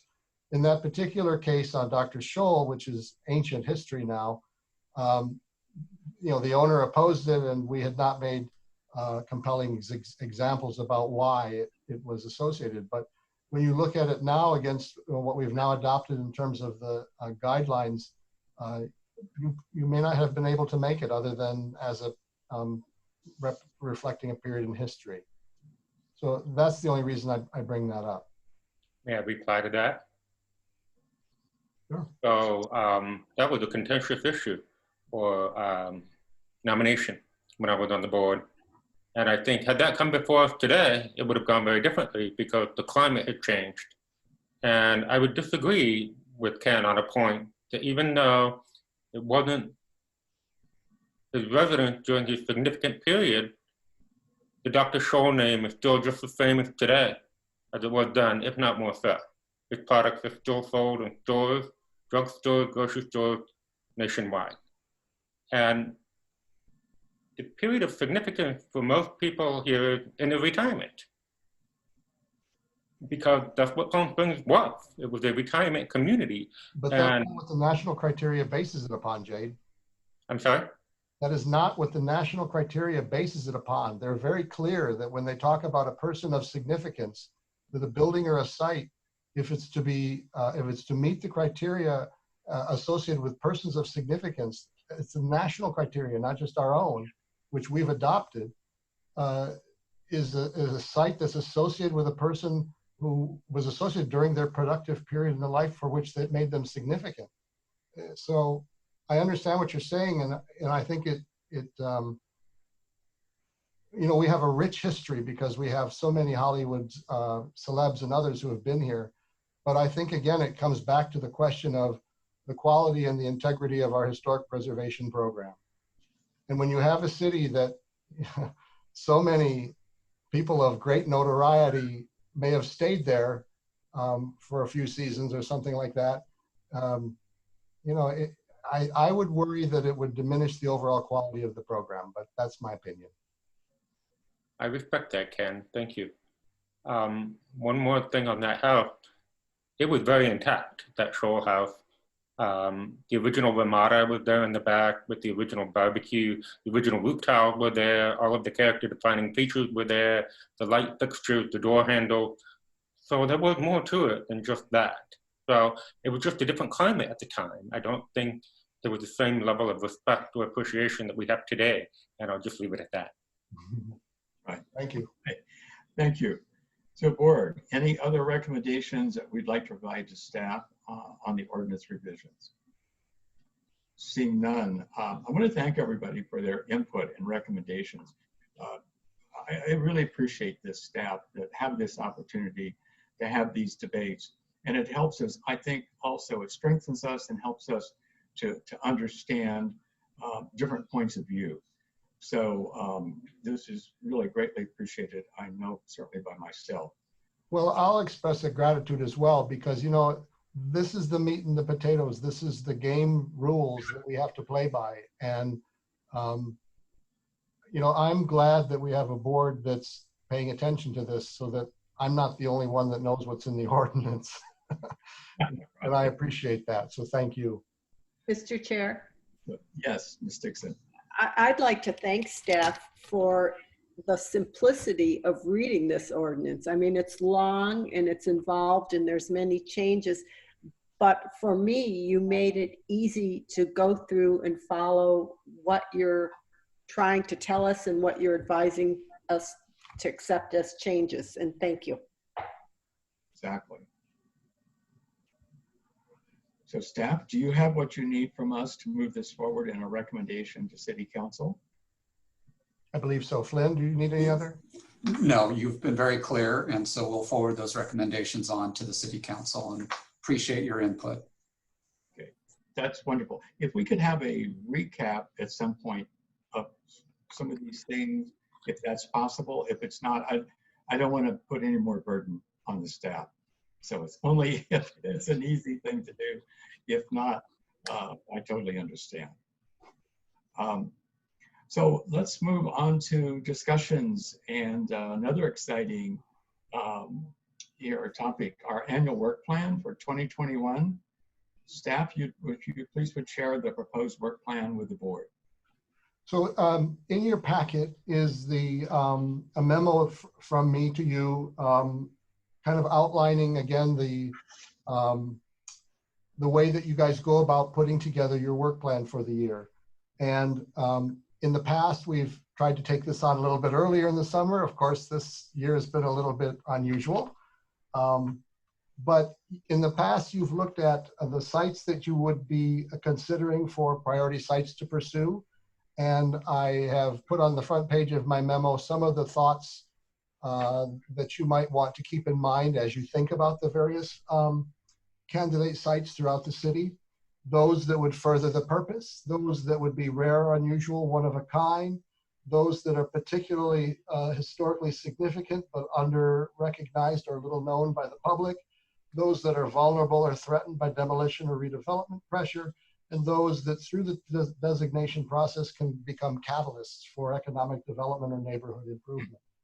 So I want to just throw that out there in terms of the litmus, if you will, about when you start thinking about those various sites that you know of or that you've driven by, if it falls into some of those categories that would give it justification for consideration on your work plan. The second part of the work plan, which is on page 2, is the education and outreach work, some of which is done at a staff level when we're working with the Realtors Board and things like that, or doing presentations to 1PS. Other things are like the annual symposium that the board has been so successful in putting together in years past. So what I've done in years past is I've identified the things that you had on your list from last year that did not make it through the process this year for either workload issues, staffing capacity, or the fact that we were getting lots of other applications from the public. But on the top of page 2 of my memo are the ones that were left over, so to speak, that we did not get to from fiscal year 1920. So that might be a place to start. Do you want to keep those as part of your priorities for the coming year, or do you want to toss those aside and think of something else? And then lastly is the question of what other things you might want to consider in terms of possible grants and things like that for the Certified Local Government Grant Program. And lastly, I just want to point out the tough part of doing this year. We've been, and you have been extraordinarily fortunate in the last 2 or 3 years that the council has been rather generous in the budget allocations for the work that the HSPB does.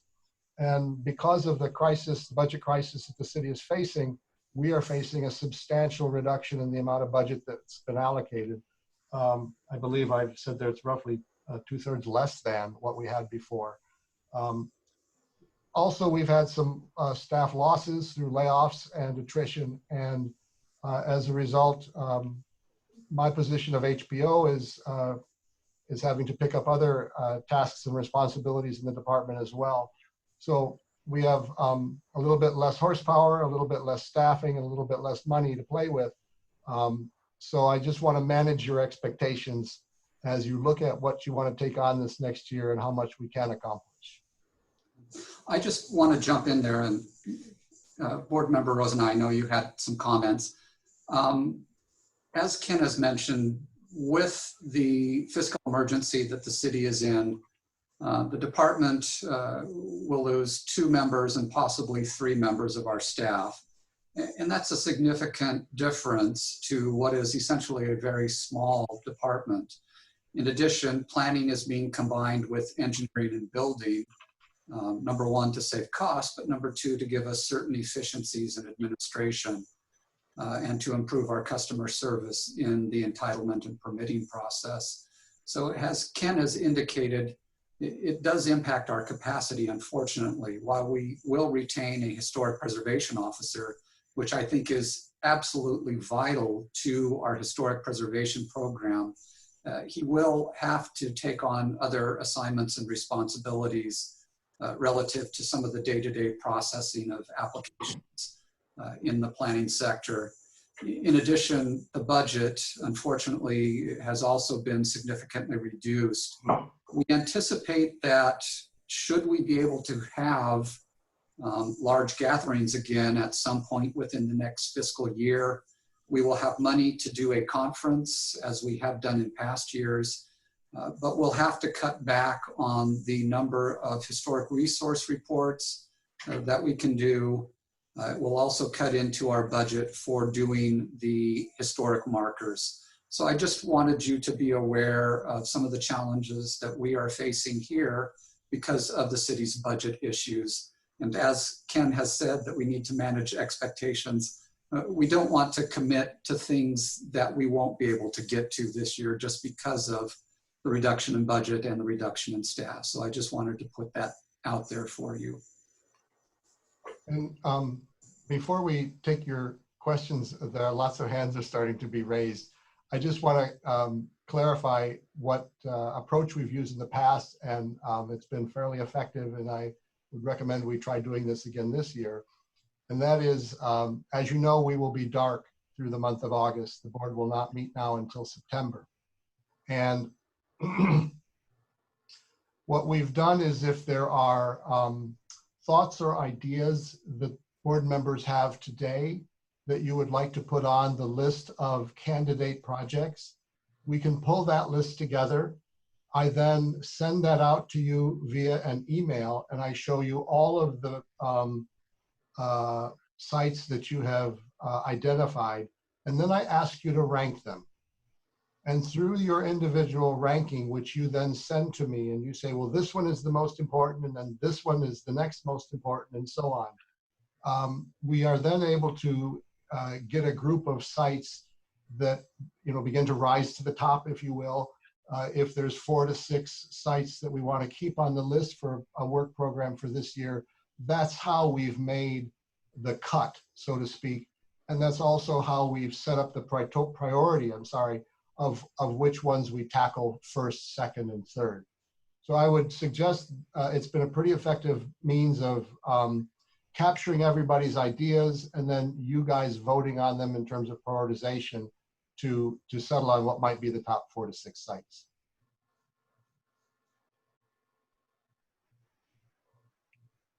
Member Nelson.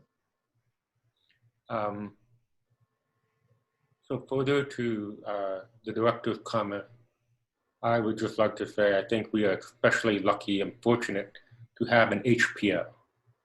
And were it not for all the work Ken has done in the last few years, I don't think we'd be where we are at today. or have had the successes that we've had. So with this crisis upon us now, I think we're really lucky that we have the HPO in place now, because that will actually enable us to get more things done than just having the board. And I wanted to clarify, based on what it said in the work plan report, if we are having 2/3 less than what we've had in recent years, does that mean we're going to only have about 18,000 or so in our budget for the coming year? It will be approximately 15 to 18,000, somewhere in that range. Okay. And one of the things I need to caution is that City Council will continue to reassess the budget on a quarterly basis. They may ask us to remove more from our budget. So just be aware of that, but we'll try and retain what we can to keep the program moving forward. Okay, thank you. Member Dixon? Staff, is it really feasible to have 6 items as our priority for the next year with all that's happened and with all the cuts? Is it more reasonable to have maybe 3 or 4? Yes. I guess to be very simple, yes. Well, I mean, it's silly to put all these things down and if we can't get it done. Correct.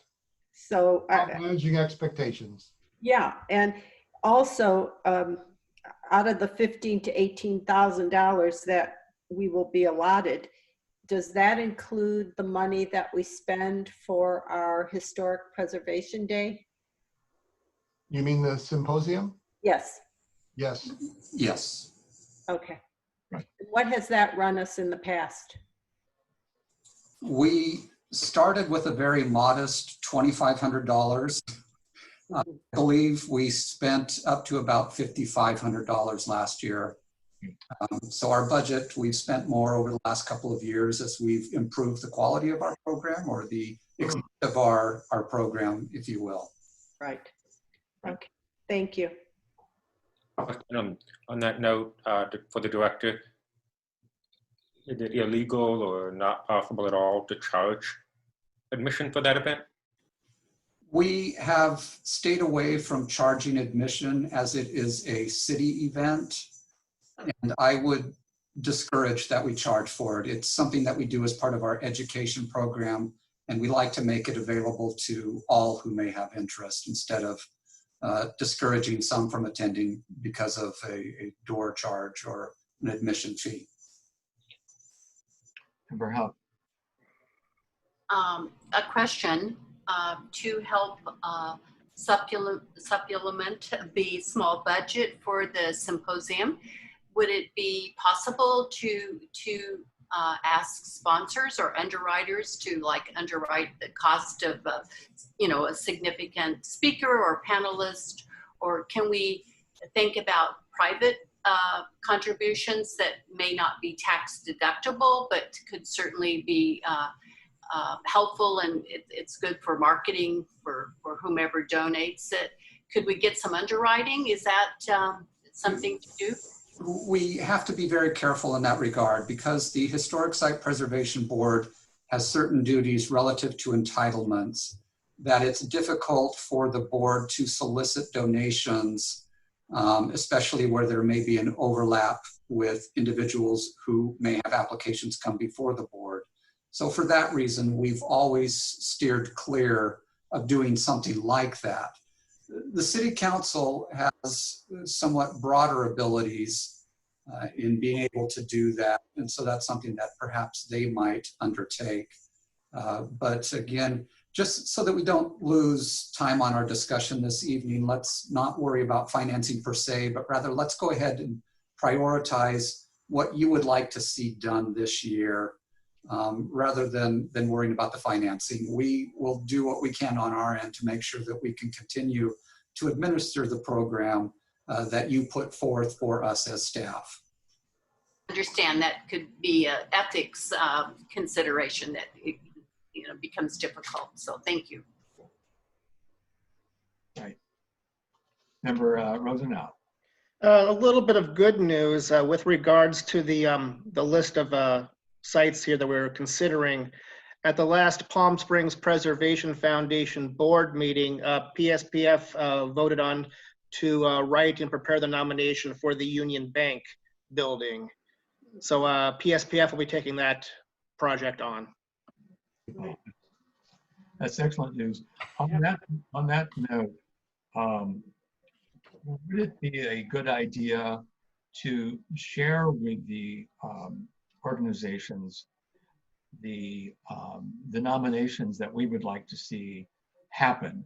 I just think as a point of reference, this would be an interesting thing. It doesn't mean that we have to do them ourselves, but these are our priority wish list.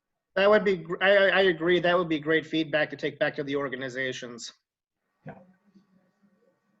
One So thing that I would just offer a footnote on that one is that when they are applications that come in from the community or from private individuals or organizations, it does require the consent of the owner to submit those. right, exactly. Okay, Member Hupp. Oh, you're muted. Okay. Sorry. Thank you. I have a question.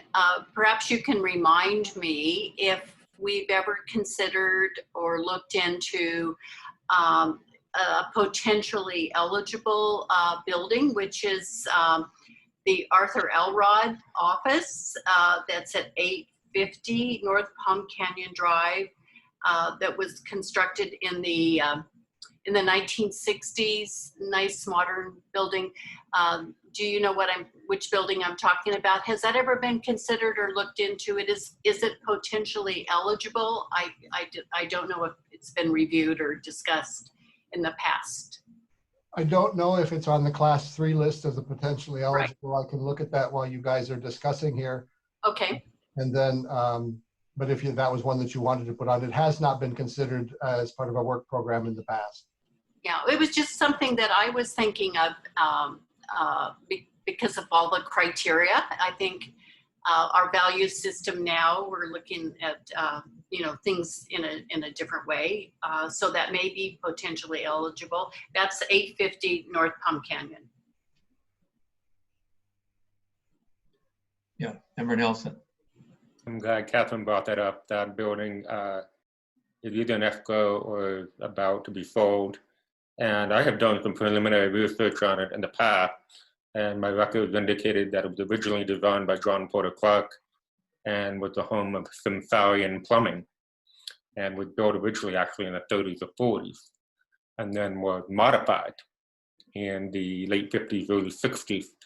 So I do think there's quite a bit of history attached to that building, and I think it'd be a wonderful candidate for this list.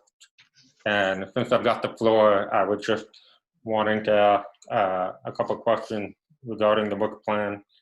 I'm in favor of all of these that are listed here, especially Colakia Pension. That's been on the list for over a decade. And further to that, in terms of trying to better establish the tennis club area as a historic district, I think staff is absolutely correct that we need to push as a board more site in that area or that neighborhood to be designated, whether we take it upon ourselves or we encourage the owners to do so. And I would like us to see or pursue more Herbert Bones properties, such as 400 West Arenas and 500 West Arenas. And I think we all know of somebody who might be very capable of writing a report for both of those buildings. And I think that those communities, given their participation in Modernism Week home tours, would be very open to the idea of becoming a historic site. I know that the 400 has been in discussion, but they're still trying to get a majority of the owners to agree. And I'm not sure the 500 has even broached the topic. There are 2 houses in that neighborhood that I would like to see designation pursued for. But the owner is quite particular. He also owns the Kaufman House. And so I would think we would want him to initiate, or maybe the city could reach out with a letter to see if he would entertain the notion, and those would be 367 and 395 South Potencia, one by Edward Fickett and one by the father-son team, the Wheelers, who were architects out of San Diego. It was the only thing that I know of they did here, but those are two very significant homes in the tennis club, and they've been restored to absolute perfection. So that's all I have to say on that topic. If I may just jump in, Mr. Chair, I was looking at the Class 3 list, and 850 North Palm Canyon is not on the Class 3 list. That's one to add, correct?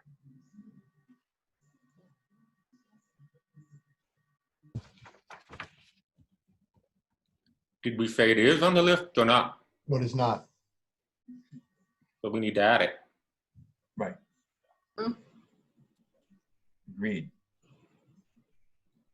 I have another question regarding work plan. How would we go about applying for a 2020-21 CLG grant, and when is the deadline? The deadline normally happens in spring, and so we may have missed this current cycle. We'll have to look at the website and see when the next cycle picks up. But normally, I think those grant applications are due in the spring. And it appears to me that Palm Springs has never applied for this. We did apply a year ago, I believe. We had some staff resources at the time to help with some grant writing. Director Fagg had identified a proposal to develop some facility conditions reports on city facilities that would help prioritize deferred maintenance and capital improvement investments in the city facilities. Our understanding was that the office in Sacramento appreciated the fact that we had submitted. I think they are encouraged that Palm Springs would submit something, but we did not make the cut. Okay, thank you.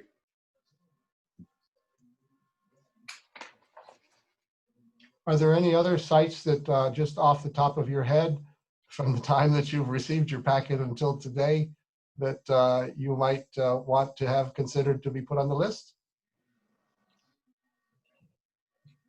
Don't all jump at once. No, I think the list we have is great. I agree. Okay. Let me suggest this, Mr. Chair, if I may. I will put out an email to all of you, and I'll list the sites that Jade has given me. 400 arenas, 500 arenas, 367 and 395 South Potencio. Did you want 850 on the list as well? Yes. For your consideration? And then it sounds like the board is still interested in some of the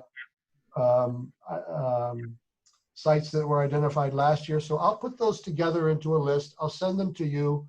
Then what I would, and I'll put something in there for some instructions, and if there's anything else you want to add on to it, to do so. And then I will formulate that stuff. I'll package it. I'll send it back out to you and ask you to give the priorities 1, 2, 3, 4, 5, depending on how many there are, so that we can then come up with a short list that you're interested in. Okay? Mr. Chair? Yes, Ms. Dixon. Didn't Jade say that one of those or two of those properties he asked the city to send a letter to encourage them to submit an application? Or was Jade asking to have these put on the list? Well, I brought that up because I know that owner can be, you know, a little testy, perhaps, about outside influence. And I mean that in the nicest way possible. But I don't know if he saw that we had made a list and included those 2 addresses, if that would be a bad approach. Maybe it would be better for, but this is all public record now. I mean, this meeting is public, so anyone knows this now, but it might be better if Ken wrote a letter saying, you know, there's been some discussion would you consider, would you be open? If so, then we'll put it on our list. Right. If not, then we won't pursue it. And that's what I thought. Rather than putting it directly on the list, I thought that you wanted the city to send them a letter. Yeah. What do you think, Ken? Well, it's happened in the past. There was many years ago a time when we were sending letters out to various property owners on sites that the board felt had merit to be considered. I don't think we've ever been successful in having one of those letters generate an actual application, but hope springs eternal, right? I want to just point out in just bear with me a second. On the item that you discussed today on Las Palmas liquor, there are 2 letters in there that I had sent to the owner of that building, in which I, tried to positively point out that, this was a big thing and that you guys were very excited about it and so on. And, those kinds of letters may work. We can certainly try that. I think it's, it's a tough thing to negotiate. Does putting it on the list and getting somebody excited about it do that? Does receiving a rather benign letter from a city staff person influence anybody? Try all kinds of ways, right?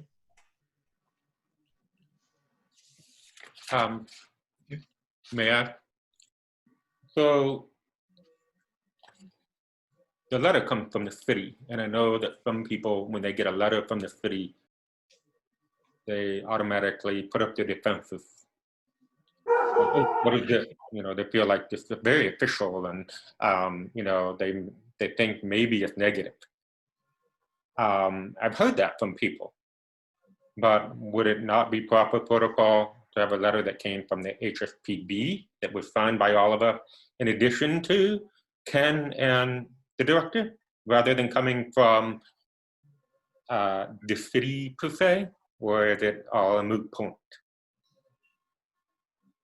I don't know. I think that the HSPB is an adjunct part of the city.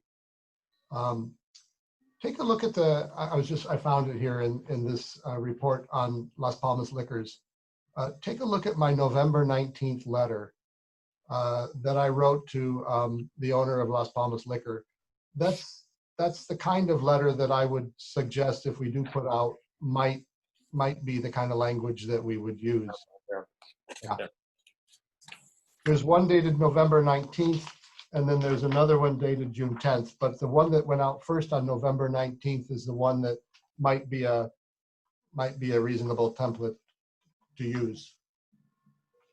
I agree. I think maybe if we made the letter more personable and a little more human, and we all signed it, it might feel like, it's a collective group of individuals rather than one person telling this building owner that, this is what you have to do. Because it just feels so official being on a city letterhead and whatnot, that some people just take it perhaps the wrong way. Yeah. Member Hub? One recommendation that I have,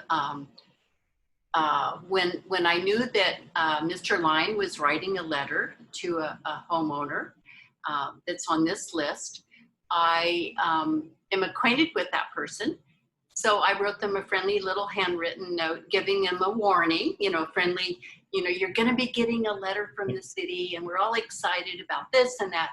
And so just kind of a personal warm up kind of touch might be helpful. It's a case-by-case basis because some people could do that and others couldn't. But sometimes a fair warning to a potential site that they'll be getting a letter for the city and it's a good letter. And I would certainly also add, as you mentioned, Member Huff, that I had sent letters out to a couple of other property owners, and it didn't go over well. Okay. So Ken, do you have everything you need for input from the work plan? I think so. Is there anything else other than what I had put in the recommendations that anybody feels passionate about? Okay. I think it's a good place to start. I think, you know, our last couple of years have been the board, I think, has begun to really become a positive entity in the community. And I think that has to do in great part because we've had recent councils who have been very supportive of preservation. You know, the tone and tempo of the city is one that people are recognizing and appreciating more and more. What we have here in terms of both our history and our architectural, our cultural history, as well as our architectural history. And, you know, education helps little by little. I think people begin to understand it and become aware of it. And certainly Modernism Week has been a tremendous positive influence on raising a positive awareness of preservation in the community. So I think the work that the board does around the symposium, our little booths at Modernism Week, you know, maybe people don't pick up a brochure, maybe they don't really look at it, but it's a thing that they see. And, you know, the HSPB banners, the big yellow banners, I think are ones that people begin to sort of go, yeah, that's that board that's doing all that good stuff. And so I think that the work that you've done has contributed to preservation being more positively received by the community. I think the community, and I can just tell you this anecdotally, from the number of Mills Act contracts that we receive, the community is understanding the benefits, the financial benefits that come with historic preservation. And that's been enormously important, I think, in terms of people having a positive idea about what class 1 or 2 designation means for them. The Mills Act contract program is really the most beneficial program that the state has. And I think we've seen it being used to a positive effect here in Palm Springs. Thank you. And so I think we wrapped up the annual work plan, and it's time to move on to 5B, conference planning. It's the perfect segue talking about our architectural history. The yesterday, today, and tomorrow proposed conference that I'd like to speak with you about is an initiative by the Palm Springs Architectural Alliance. And I think most of you know what that alliance is all about, and sort of an umbrella organization from, well, it's not an organization, it's an umbrella that actually encompasses 9 different organizations in Coachella Valley that are architectural and preservation focused. So the purpose of this proposed conference would be to raise the awareness in our community of the importance of Palm Springs legacy and of our architecture, and ultimately develop a matrix checklist, if you will, of updated guidelines for developers and architects for future buildings. So we're talking about the future here. The inspiration came from a conference that the Santa Barbara city government put on last summer. And it was to consider the city's present and future urban design needs, including affordable housing. What made it interesting, it was a unique collaboration of public and private entities that included the city of Santa Barbara, their downtown association, and the Trust for Historic Preservation. What was really interesting about this event, got my attention, was that it brought together the city government, architects, preservationists, developers, and entrepreneurs to explore the city's historic past and its DNA and its relationship to the future. So it's like a review of the history and what made our DNA sort of sets the stage. Fast forward to a potential Palm Springs virtual conference due to COVID. The idea is, while honoring the past of our architectural legacy, the goal is also to encourage introduction of new innovative technologies and sustainability for futuristic design. So to accomplish this, design challenges would be identified, as well as the development of a matrix checklist of updated design guidelines for developers and architects as they build into the future. So the key supporters for the conference to be successful is to have the support and the participation of the council, the Planning Commission, the Architectural Advisory Committee, and the HSPB. And the organization would be done by the Architectural Alliance and for the conference, with input from each of those city boards and the council, so as to minimize staff time. But it would have the final approval of the planning director, and the conference would be produced by, again, by Deborah and Richard Hovel. There would be no cost to the city whatsoever in doing this. And what's happening, Sidney Williams and I from the PSAA, and and with Deborah and Bill Lavoie, we had a meeting with Planning Director Glenn Bagg to get his input and his blessing before we took the next step. And from that, which we were very happy to receive, we then moved to a meeting with, excuse me, with Mayor Kors, who is very excited about this conference. And he has suggested that our next move would be to have a presentation to Councilmember Holstick, as well as the chair of each of the cities, commissions, and boards that I just mentioned. And we are in the process of making that happen. So this is sort of a just giving you an overview as to what it would be.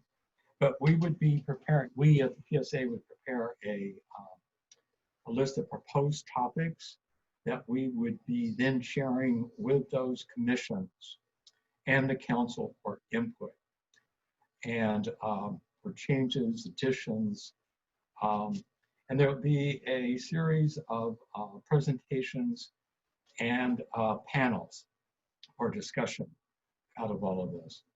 So I just wanted to bring you this information, and we'll be having further discussions going forward about that input. So if there are any questions tonight, I'd be very happy to address those. And I've opened the floor if anybody has any questions. Well, if not, I'm going to take that as an, oh, we have Ms. Dixon. What is the time frame? The time frame will be part of the discussions with the different boards and commissions, but it was going to have to be virtual. Excuse me just a moment. I got my dog just walked in the door. Tony, sorry, Tony. Sorry. This is what happens when you have virtual meetings. So with the virtual meeting, we are really a lot more open to, there's more time frames for us to consider.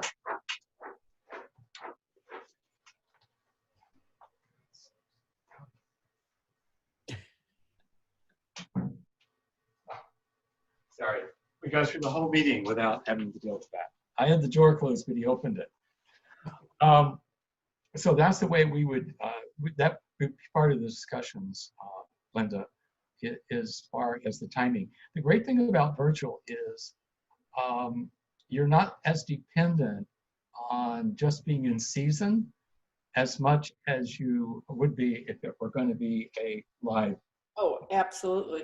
event. So that's one of the big advantages of it.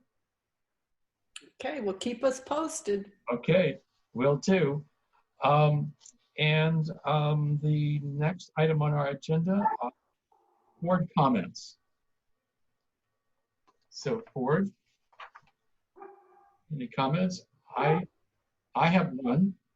I recommend that the symposium subcommittee to have a discussion prior to the September meeting about moving forward with a symposium, realizing that we have a lot of limitations with the COVID, and are there options we want to consider, and that we would do that, of course, with Planning Director Flynn Bagg. So I'd like to, I think that would be good for us to have some feedback for the board in September, if not September, in October. So Flynn, if that's okay with you, we could think about that. I would appreciate it. Can I just be reminded on who is the subcommittee? That is Member Huff, Kaiser, and myself. Great. Thank you. Okay, and my last comment would be staff, if there's realizing what's happened here with the reductions and so forth with the budget. If there is any time I think that you see that the board, you wish to take, you know, some sort of a responsibility, whatever that might be, to help you in any way, I think that we as a board should offer that. I don't know what it would be, but just going forward, I know your time is very, very limited. So if there's anything we can do to chip in, particularly under these circumstances, I would really like the board to support you all in doing that. Certainly, we appreciate that, Chair Burkett. You know, one of the things where we can always use help, I believe, is in the area of education. Presentations that we do to the Board of Realtors and other groups. Certainly, we can have members of the Historic Site Preservation Board assist us with those. So we will be mindful of opportunities that come up in the near future. Okay. Yeah, that's perfect. It's a great example. Okay, then are any other board comments? Yeah, Mr. Nelson. I have a few board member comments. The first one being regarding La Valoise, which is in a Class 1 historic site. I'm sure you're all familiar with it. It's at the western terminus of Tuckworth Canyon Way. The restaurant La Valoise is closing, from what I hear. And I would just like to make sure that the city or code enforcement make sure that the building doesn't fall into disrepair once they vacate or put the property on the market. And once it does become available for sale, I think it's important that the city or the HSPB via the city reaches out to the commercial listing agent if they choose to sell the building or the business, or the building rather, so that the realtor is fully aware of what they're promoting and what a potential buyer would be getting and all of the ramifications that come with that. Because that is a hugely important Class 1 site. It goes back to the Desert Inn, you know, the Robertson family, you know, the Kaufman, it's all connected, so that is really an important site. My second comment is regarding Bank of America. A few weeks to a month ago, I was actually walking right by that building. We all know the one with the beautiful blue tile, the glass blue tile at the intersection of Palm Canyon Indian, where the B is. It appeared that a number of those tiles have fallen off on the Indian Canyon side, so that would be the east facing side, and they're not on the ground. So there's a chunk of missing tiles that's quite noticeable. Also, somebody had plastered some paper flyers on those blue tiles so that they were facing south. Like, I think there were 4 or 5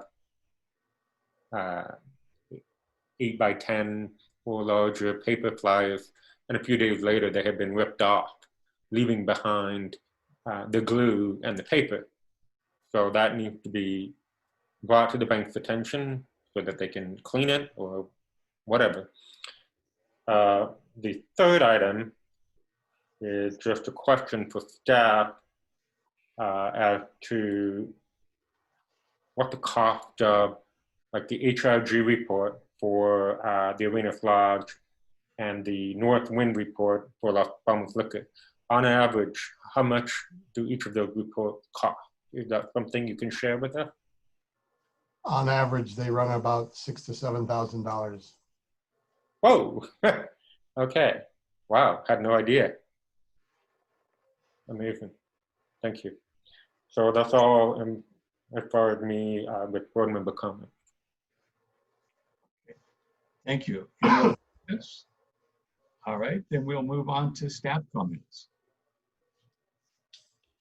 The only thing I was going to mention is among the things that had been initiated last year that I didn't put on the work plan memo is the Palm Springs Racquet Club. And we have, at the board's request, initiated a historic resources report on that one as well, to basically update the previous reports. There was a report that was done back in 2004 when that parcel was in operable condition. And of course, the site has seen severe deterioration since then. So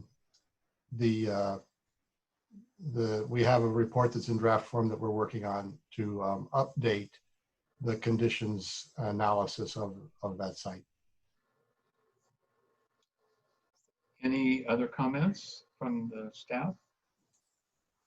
Well, I think that's a great way to end the meeting. That is great news. I greatly appreciate your sharing that. So I think it's time to move for adjournment.